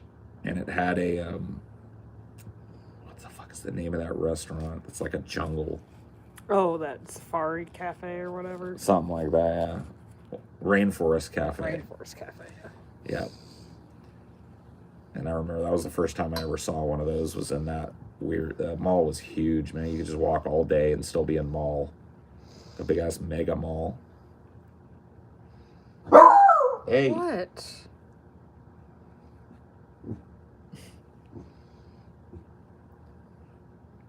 It's late. What are you even... Arizona Mills, yeah, that's the name of it. Yeah. Yep. Arizona Mills, big ass mall. At least it used to be. I don't know. Like, Why don't you go in. I just remember it was built like a big square, and you could just walk in circles. Every square inch covered with some kind of shop.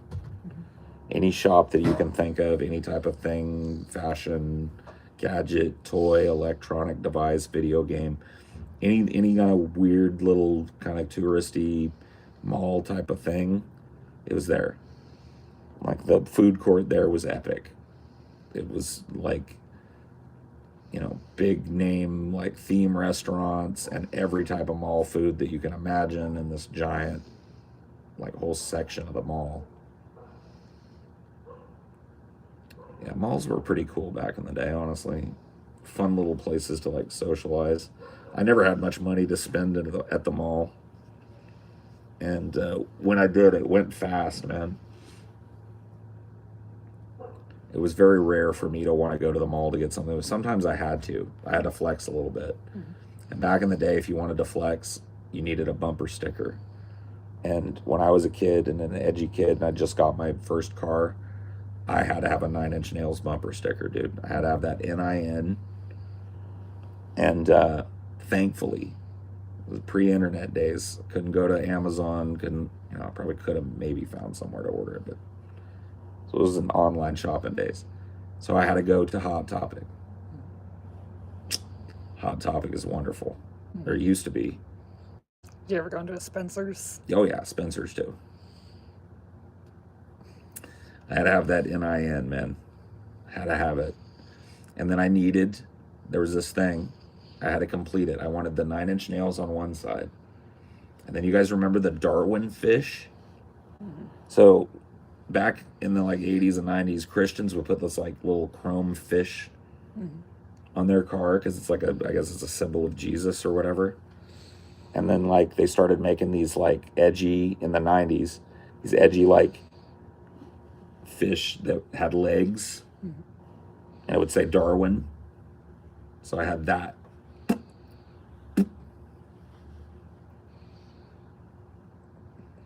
On the back of my white 1981 Ford Tempo 5-speed.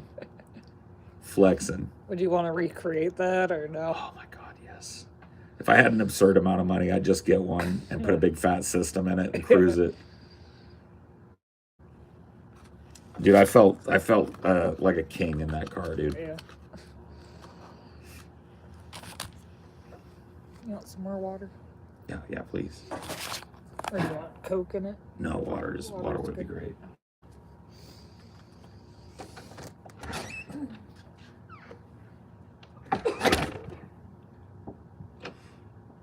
That Darwin fish got me in trouble with my first girlfriend's dad. That and just my general unkempt and hippie-like nature, which at least I've outgrown that.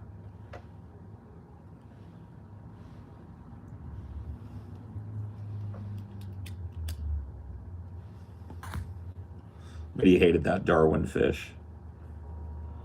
You didn't have a Calvin urinating on a Chevy sticker? No, dude, do I look like a redneck to you? Come on. What about my childhood would lead you down the road of thinking that I was a redneck that had truck nuts or a Calvin pissing on a Chevy sticker? Dude, only dumbass fucking rednecks flex their fucking Ford or Chevy. Come on, dude. I was just happy to have a car that went vroom vroom when I needed it to. And had a trunk so I could fill it with just an ignorant amount of speakers. Which I did. No ironic baby on board sticker. No, dude. I've told you guys how I used to decorate my car. White 1981 Ford Tempo 5-speed Darwin patch and 9 Inch Nails. And I got this shiny one that was kind of rainbowy. So if you can find that old sticker, it's like a reflective and it had that kind of like, not full rainbow, like metallic rainbow sheen, 9 Inch Nails. Darwin fish. Up front, on the mirror, instead of fuzzy dice, we had a tampon. Hanging from the backseat of the car. And in the glove box, there was no manual for my car. There was no insurance information. I kept that in the visor. There were an assortment of feminine hygiene products, pads, panty liners, a couple little tampons. Kept it stocked. Was a popular Condoms? man. What was it? Did you have condoms in there? Not too? on display. Those you kept to yourself. Yeah. I never had like a huge stock of them, but I always kept a pad, kept a thing around. Yeah. I'd steal them from dude, I grew up with 5 sisters. I had plenty of pads. Steal one out. Tuck it in the car.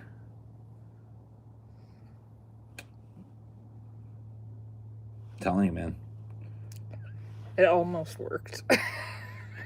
I think it would have worked had I not been so fixated in one way. Yeah.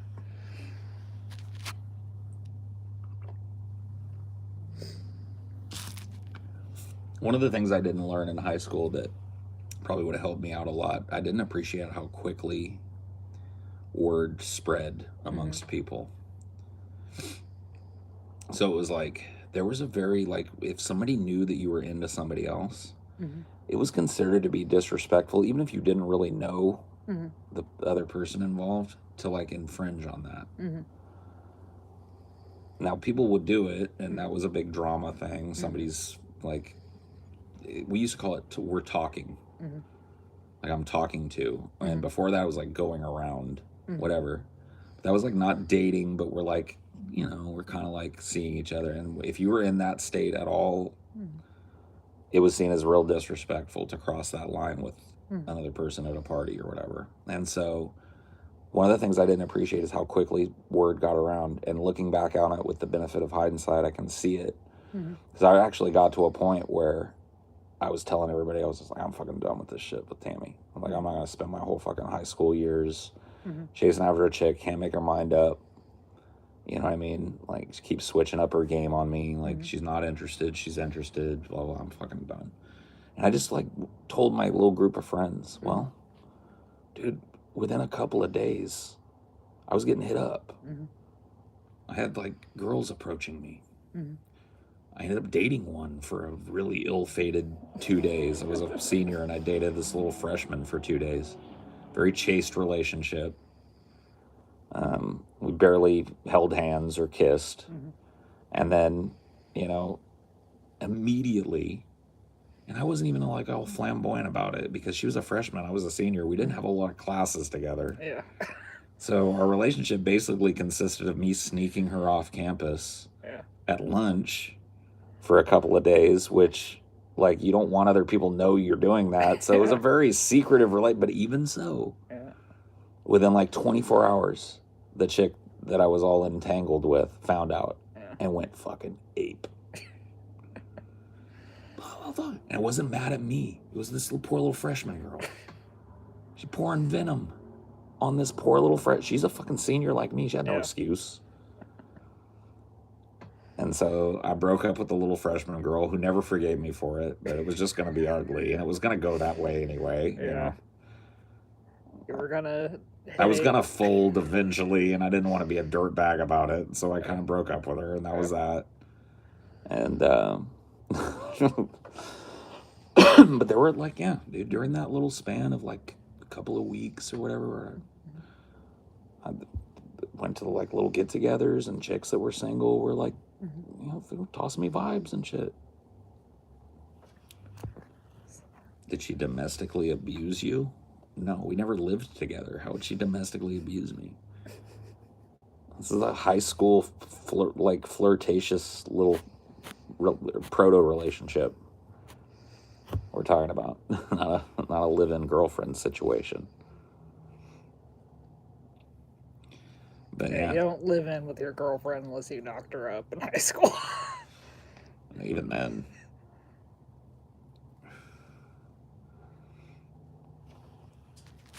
I knew people that were pregnant and had gotten people pregnant in high school and shit, that they weren't living with the person that got pregnant. They were still living with their parents.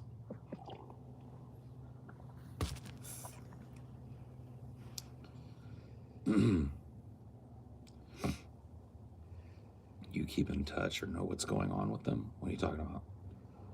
Freshman. The girls. Like, actually, I do know kind of a little bit because that girl ended up dating one of my best friends and married with him and has a kid with him. After, post Paul. Went on to date one of my friends, and so I do kind of know where she's at. I'm not going to tell you. It's weirdly parasocial, but yeah. I know where her life is at and generally what she's up to.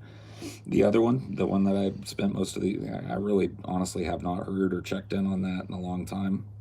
Pretty sure she's close to where she grew up last time I heard. Working a normal job. Doing okay in life. To the best of my knowledge. It's hard to tell on Facebook. No, it's impossible to tell. Unless, like, I had to just, like one of my old work friends from when I worked at Amazon, like, I was friends with both of them and they had just broken up, and I'm like, nope, I'm not gonna watch this stand down between the two of them on Facebook. Dude, I'll tell you a story now that I'm distant enough from it. You have to keep in mind, I was a total, like, newbie to Facebook. I came late to the Facebook party. Not super late, but it was, like, probably, like, 2013 or something. And I started using Facebook, and it finds all these people. I ended up finding that girl. And so we ended up exchanging some, like, DMs or whatever, and it was all very chaste at first, and then all of a sudden it was like we were doing the same. I was married. And I got to a point where I was like, what the fuck am I doing? It was like, we even had a talk about, she did this whole, like, oh, dude, I'm sorry for how I treated you in high school. I was young and I was, playing games or whatever. And I was like, yeah, whatever, water under the bridge. We're too old to fucking worry about, we're 23 or 24, whatever it is. We're too old to worry about that shit. We got our whole lives, ahead of us and shit. And it ain't no big deal. And then, like, within a couple of days of just casually, like, popping a message here and there, she floats this, like, flirtatious shit, and I actually fucking responded to it, just like it never stopped. And I was just like, whoa, what the fuck is happening? I just, like stopped. I just, like, ghosted, and that's the last time we talked. So, but yeah, dude, it's so weird how that happens. Yeah. I know my mom, like, made my stepdad delete his Facebook. She thought he was doing that. Like, honestly, it was like, I swear to God, it sounds shady or whatever, but I did it without even thinking of the consequences of what I was doing. Yeah, it was like the whole, like, inhibitions are gone over I am or whatever. Yeah, it was that coupled with the fact that whole, like, it was just like getting in touch with somebody that things ended very abruptly with. Yeah. Like, I basically told her, I don't know if I can talk to you anymore. That was when I was, like, 18. And we hadn't talked since then, and it had been, 4 or 5 years. I mean, your relationship with her for so long had been that flirty shit, so. That's all it was for, like, all of high school. And I really honestly went into it with the best of intentions, at least as far as I can remember. I mean, obviously you think about that sort of thing, but it's just like, it'd be nice to check in with them. Hey, what's up? Yeah. Here's what I'm doing. Here's what you're doing. Okay, cool. And then it was like, just like, I was like, whoa, nope. Not doing this. The internet, man. But, yeah, it's just very strange how that works out.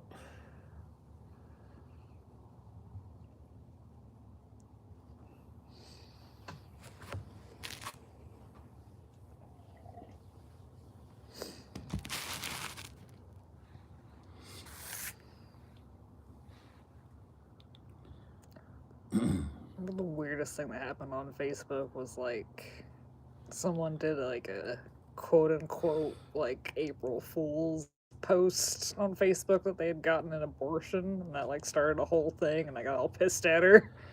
I mean, yeah, dude, you don't announce crap like that on Facebook and pull in April Fools. I mean, there are rules, man. There's a line. Yeah. My high school girlfriend was so controlling. She got pissed every time I talked to a girl. See, at least she called you. Like, did she let you call her your girlfriend, though? Because I had all the negatives of having a girlfriend, but very, very brief intervals of the positives. And long periods of like, you're not allowed to see anybody else, but I don't want to see you. And every time something would happen, like even this is like the most minor thing, it would get around to her and she'd flip. But I but I didn't even have the relationship. That's horrible. I'm glad I learned that lesson early on in life, because I'm sure there are dudes like well into their 20s and 30s simping. Mm-hmm. You gotta, like, it definitely taught me what that looks and feels like. You know what I mean? And to be honest, I don't look down on her for that. She was a fucking teenager and shit, and so was I. But ultimately, like, it was a good lesson for me to learn early in life before that stuff becomes real. Yeah. You don't want to be the fucking OnlyFans simp. No.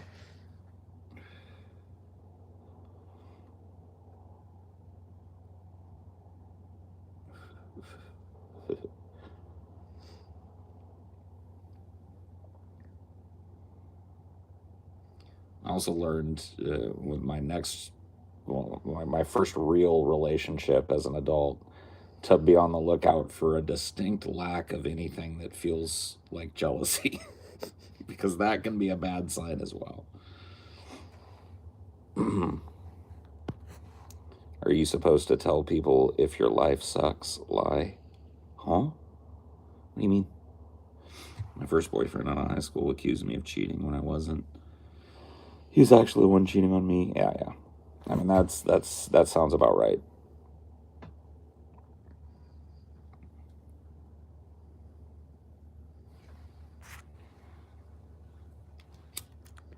There's got to be a balance on all things. There's got to be communication. Yeah. Like, I honestly feel like I probably would have been okay, at least, especially at that age and at that level of maturity, with doing like an open relationship type of thing. But that just never came up. Mm-hmm.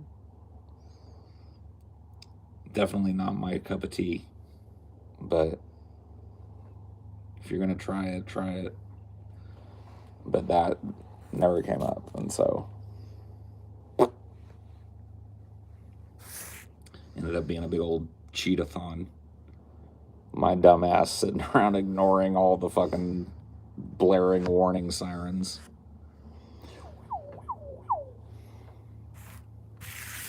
Do you guys have a term for like red flags back in the day? I know that's what it's called now, but I don't know. I think red flag probably worked back in the day too. Yeah.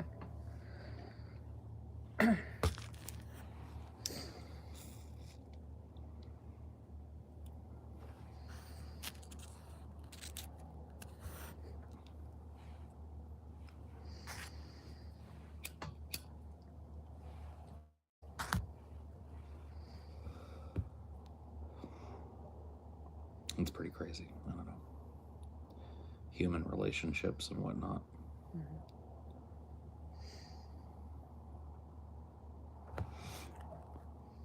It's okay if I'm oblivious to that shit too. Well, I'm not oblivious to that shit anymore.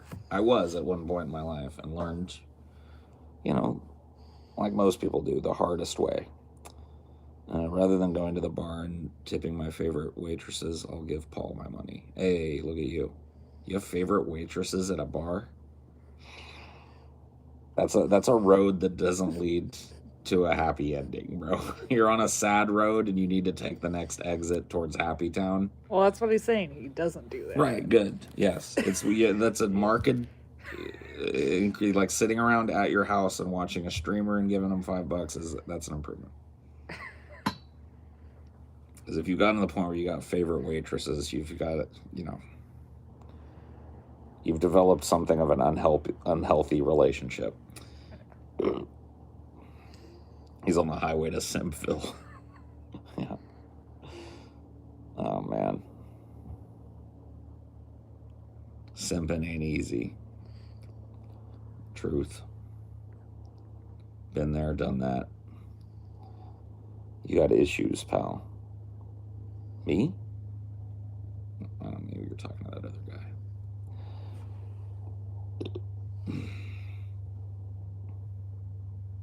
Simp's a pretty new term, isn't it? Yeah. Especially at meaning, like a simp used to be short for simpleton. Yeah. So you used to call somebody a stupid fucking simp. I'll still use it like that. Mm-hmm.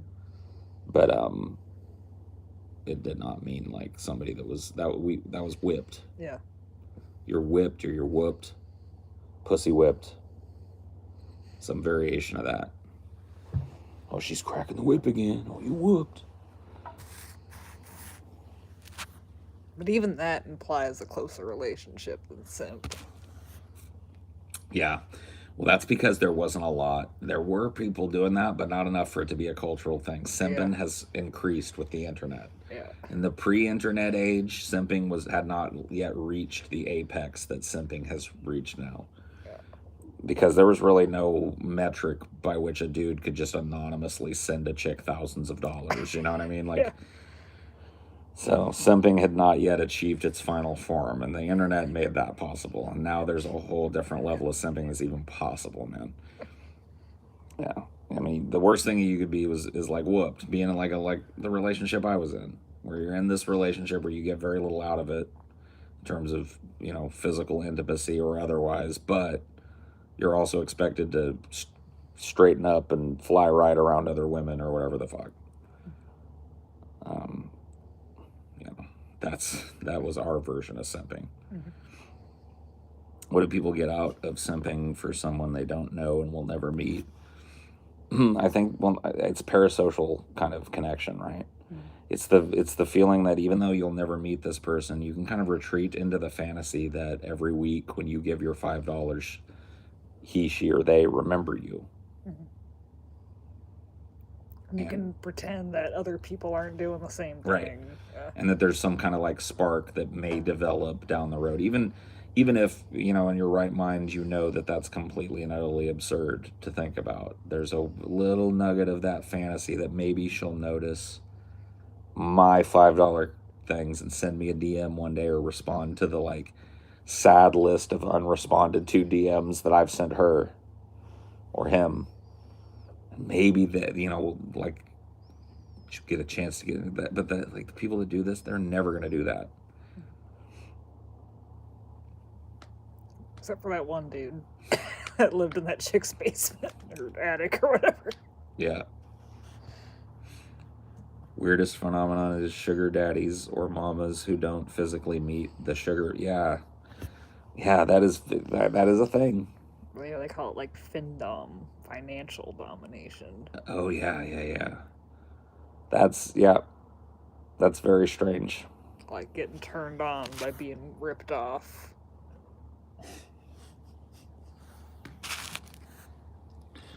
Your civilization has reached its apex and it's well on the downslope when being literally ripped off from your hard-earned money is now a fetish, dude. It's time for a meteor, please. What better time now? Come on. That might be a fun episode, honestly, because it's not overtly sexual, but it's still a weird fetish community. What are we talking about? The findom stuff. Oh yeah, the finance. Yeah, I've heard of like the phenomenon, but I've never heard it called findom.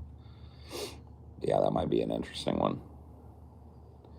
What a time to be alive. Yeah, no shit. Crazy. And it literally is that. Like they'll enter into this relationship where the only interaction that the person will have is demanding that you buy them something. Mm-hmm. And they won't give you, and maybe if you do buy it, they'll give you like a little kissy face emoji or something and be nice to you for half a day. Mm-hmm. And then you wake up the next day and you've got 3 missed texts from them demanding like a pair of shoes, a new watch, trip to here, fly me over here. And it's not to you. Yeah. It's to some other dude.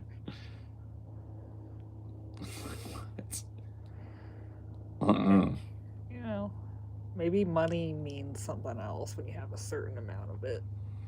I mean, I think a lot of the dudes that end up doing this are not like rich guys, though. Yeah, they're like rich dudes can purchase management or whatever. Like if you're truly wealthy, like you can. I don't know. Maybe it is rich dudes that do it, but I get the feeling that a lot of the people that do it are not rich. That are middle income people that are hiding that expense from probably a partner or whatever, just living this weird double fantasy life where they're being siphoned off every month.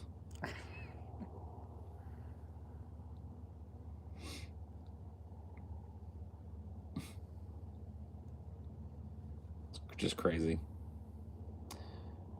The human mind, man.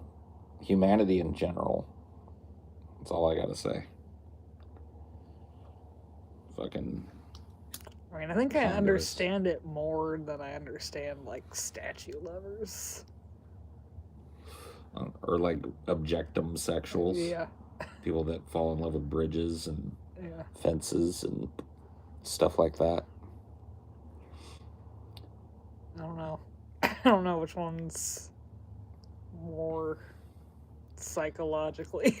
I mean, I kind of like, I feel like after, you've probably never seen the documentary. It's a shame we probably won't be able to find, maybe we'll find it on YouTube. But there's a documentary called I Married the Golden Gate Bridge, and it follows 3 separate objectum sexuals and goes into it. What it seems to be is that there's something very messed up disconnect in their life, and it typically seems to be abuse. And it causes them to not really be able to trust a human being. But like a fence or, like a building, they can develop this like complex dialogue with that object that never changes. And they feel like they're psychically hearing what the building is saying, but really they're just having that building say what they wish somebody could say to them. They don't have to worry about the building leaving or.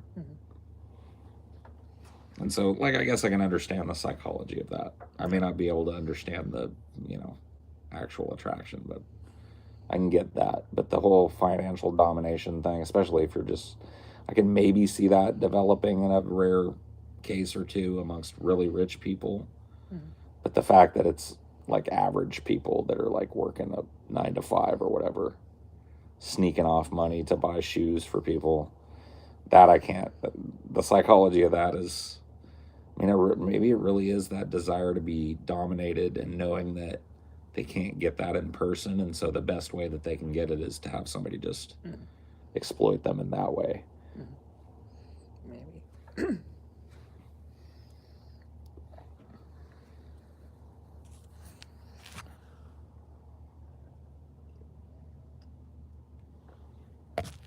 But yeah, all of the, well, not all, but 2 of the 3 people that they examined in that documentary talk about the fact that they were abused as children. So, but even so, amongst that population that's sadly larger than it should be, there are so few people that are actual objectum sexuals or whatever, that it's like a subculture that almost gets no study because there are so few of them in the world.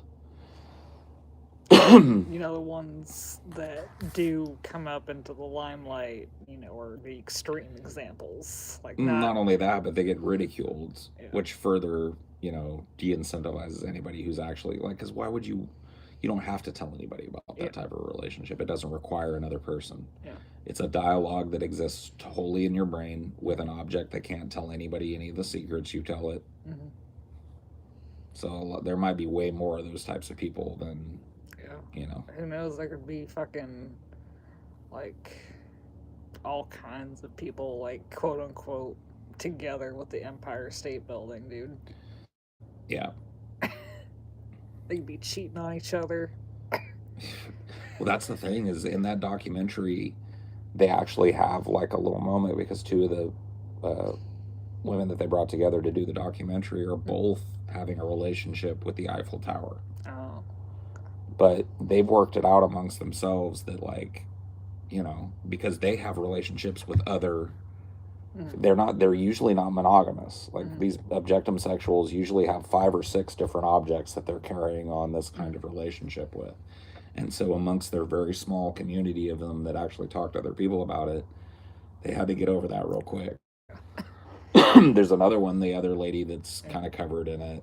is in love with the Berlin Wall, and one of the women that's in love with the Empire State Building is also in love with the Berlin Wall, and there's no clash between them.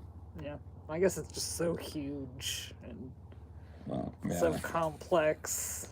It's beyond petty jealousy. Yeah, they seem to kind of know, or like at least like the way that they got over it is like they seem to acquiesce that their relationship is completely different from this other person's relationship. Yeah. The bridge is telling me a different thing than it tells this person. And in fact, they will often, like, if they meet and visit these other sites, like if they go, hey, let me take you to meet this bridge that I'm in love with. Like, it's not uncommon for them to, like, for the other person that they're taking to meet it to fall in love with that bridge too. Yeah. So they kind of like pass around partners and help each other find sexy bridges and buildings and shit. It's pretty interesting. Well, there we go. That might be a DFF one of these days. Yeah, maybe.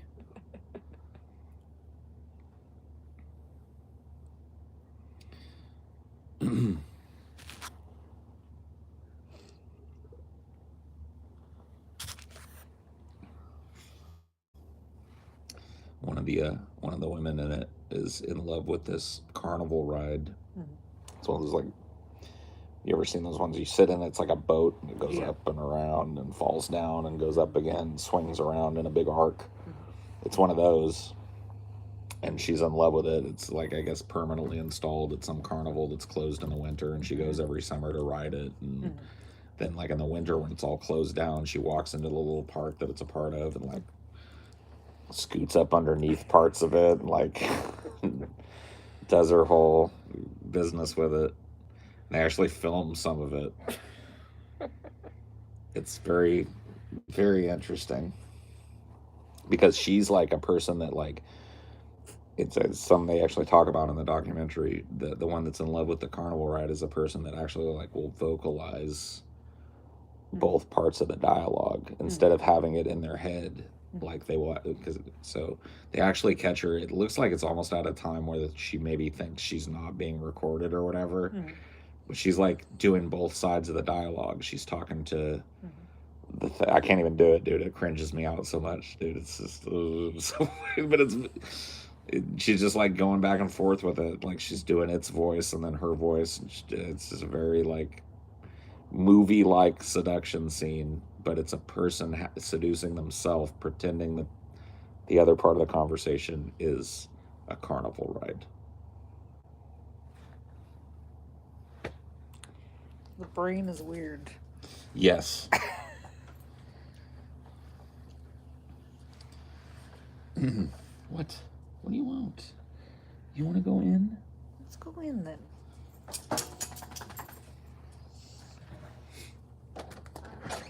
Can you grab me one smoke from in there? And like, while she's there to meet her carnival ride, the other lady that's her friend, that's also an target of the documentary, and also is an objectum sexual, falls in love with a fence that's like around the corner from the ride as she's just walking around. It's an interesting lifestyle, to say the least. It doesn't lack for drama. It just lacks for any input. Said you just wanted one. Oh yeah, thank you. Yeah, no, that's all I do want. I don't want a whole pack sitting out here.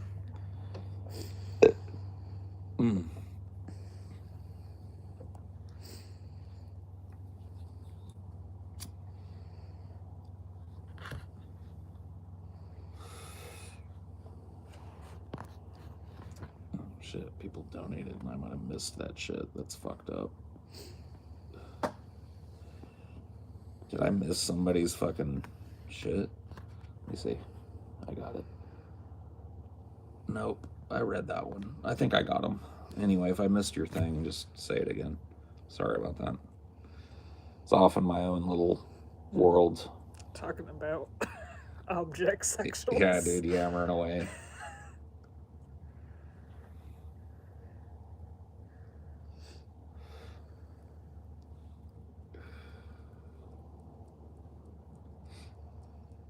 OT.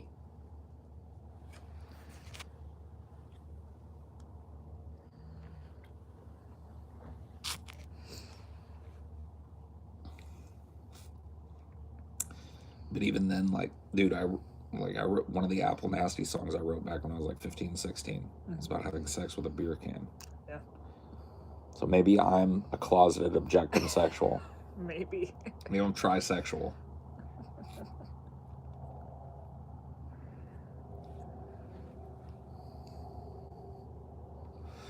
The screwdriver incident. Oh, yeah? Did I ever hump anything else? I don't think I did. No. Like, you never tried making your own pocket pussy as a teenager? No.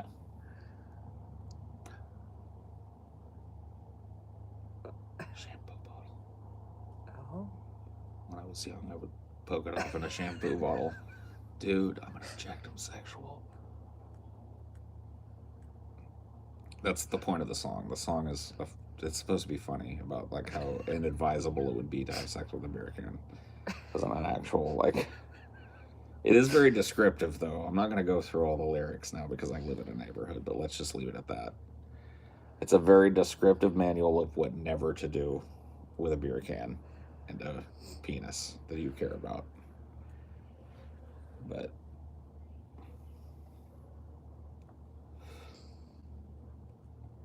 hard to remember all the objects we've stuck our Johnnies in. Yeah, knot holes. One time I decided I wanted to pee on an electric fence. That was a very bad idea.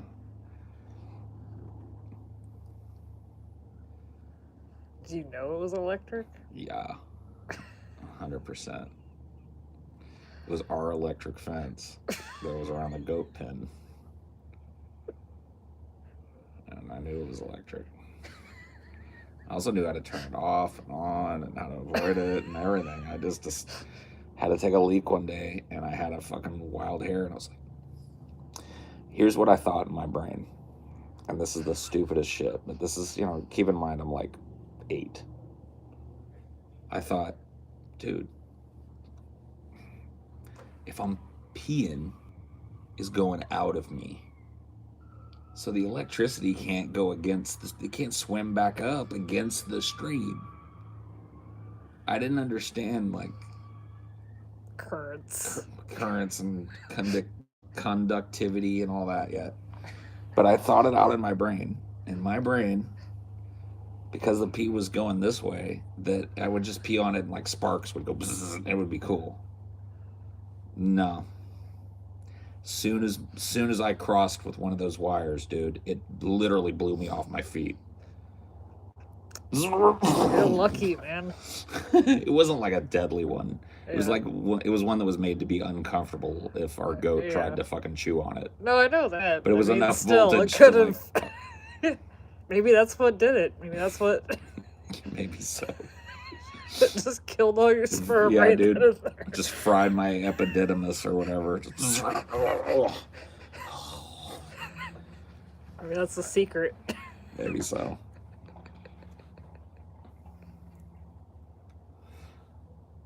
Two sponges and a glove. I don't know what you mean. They mean like making their own shampoo bottle. Oh, okay, got it. Yeah, no, I never did it, dude. Sorry, it was not that. I was able to just make use of manual. Back in the day, we used to do that manually. We didn't need implements or whatnot. They kind of just come built in with the implements that you need.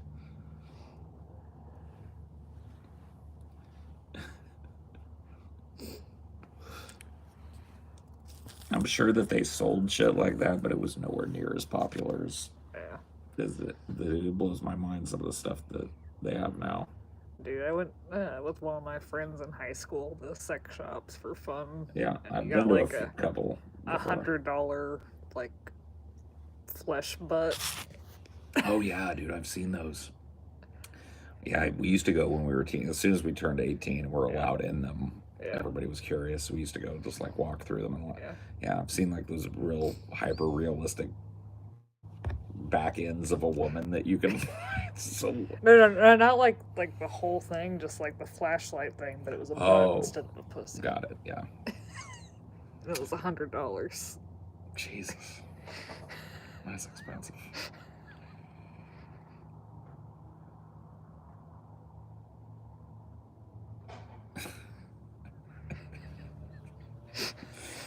People are just like fucking just like flooding the chat with all kinds of embarrassing stories and shit, man. I'm not.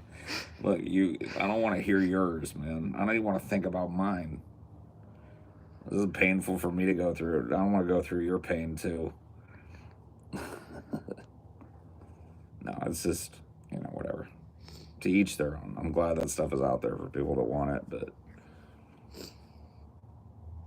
You can't imagine anything being worth $100 when you have a hand. no. As long as I'm not a quadriplegic, man, I'm not on the market. I'm just not. $100. I bet some of them are probably way more expensive than that. Yeah. That's ridiculous. Wow, this has been a ride. Thanks for tuning in or whatever you did. See you later. Bye.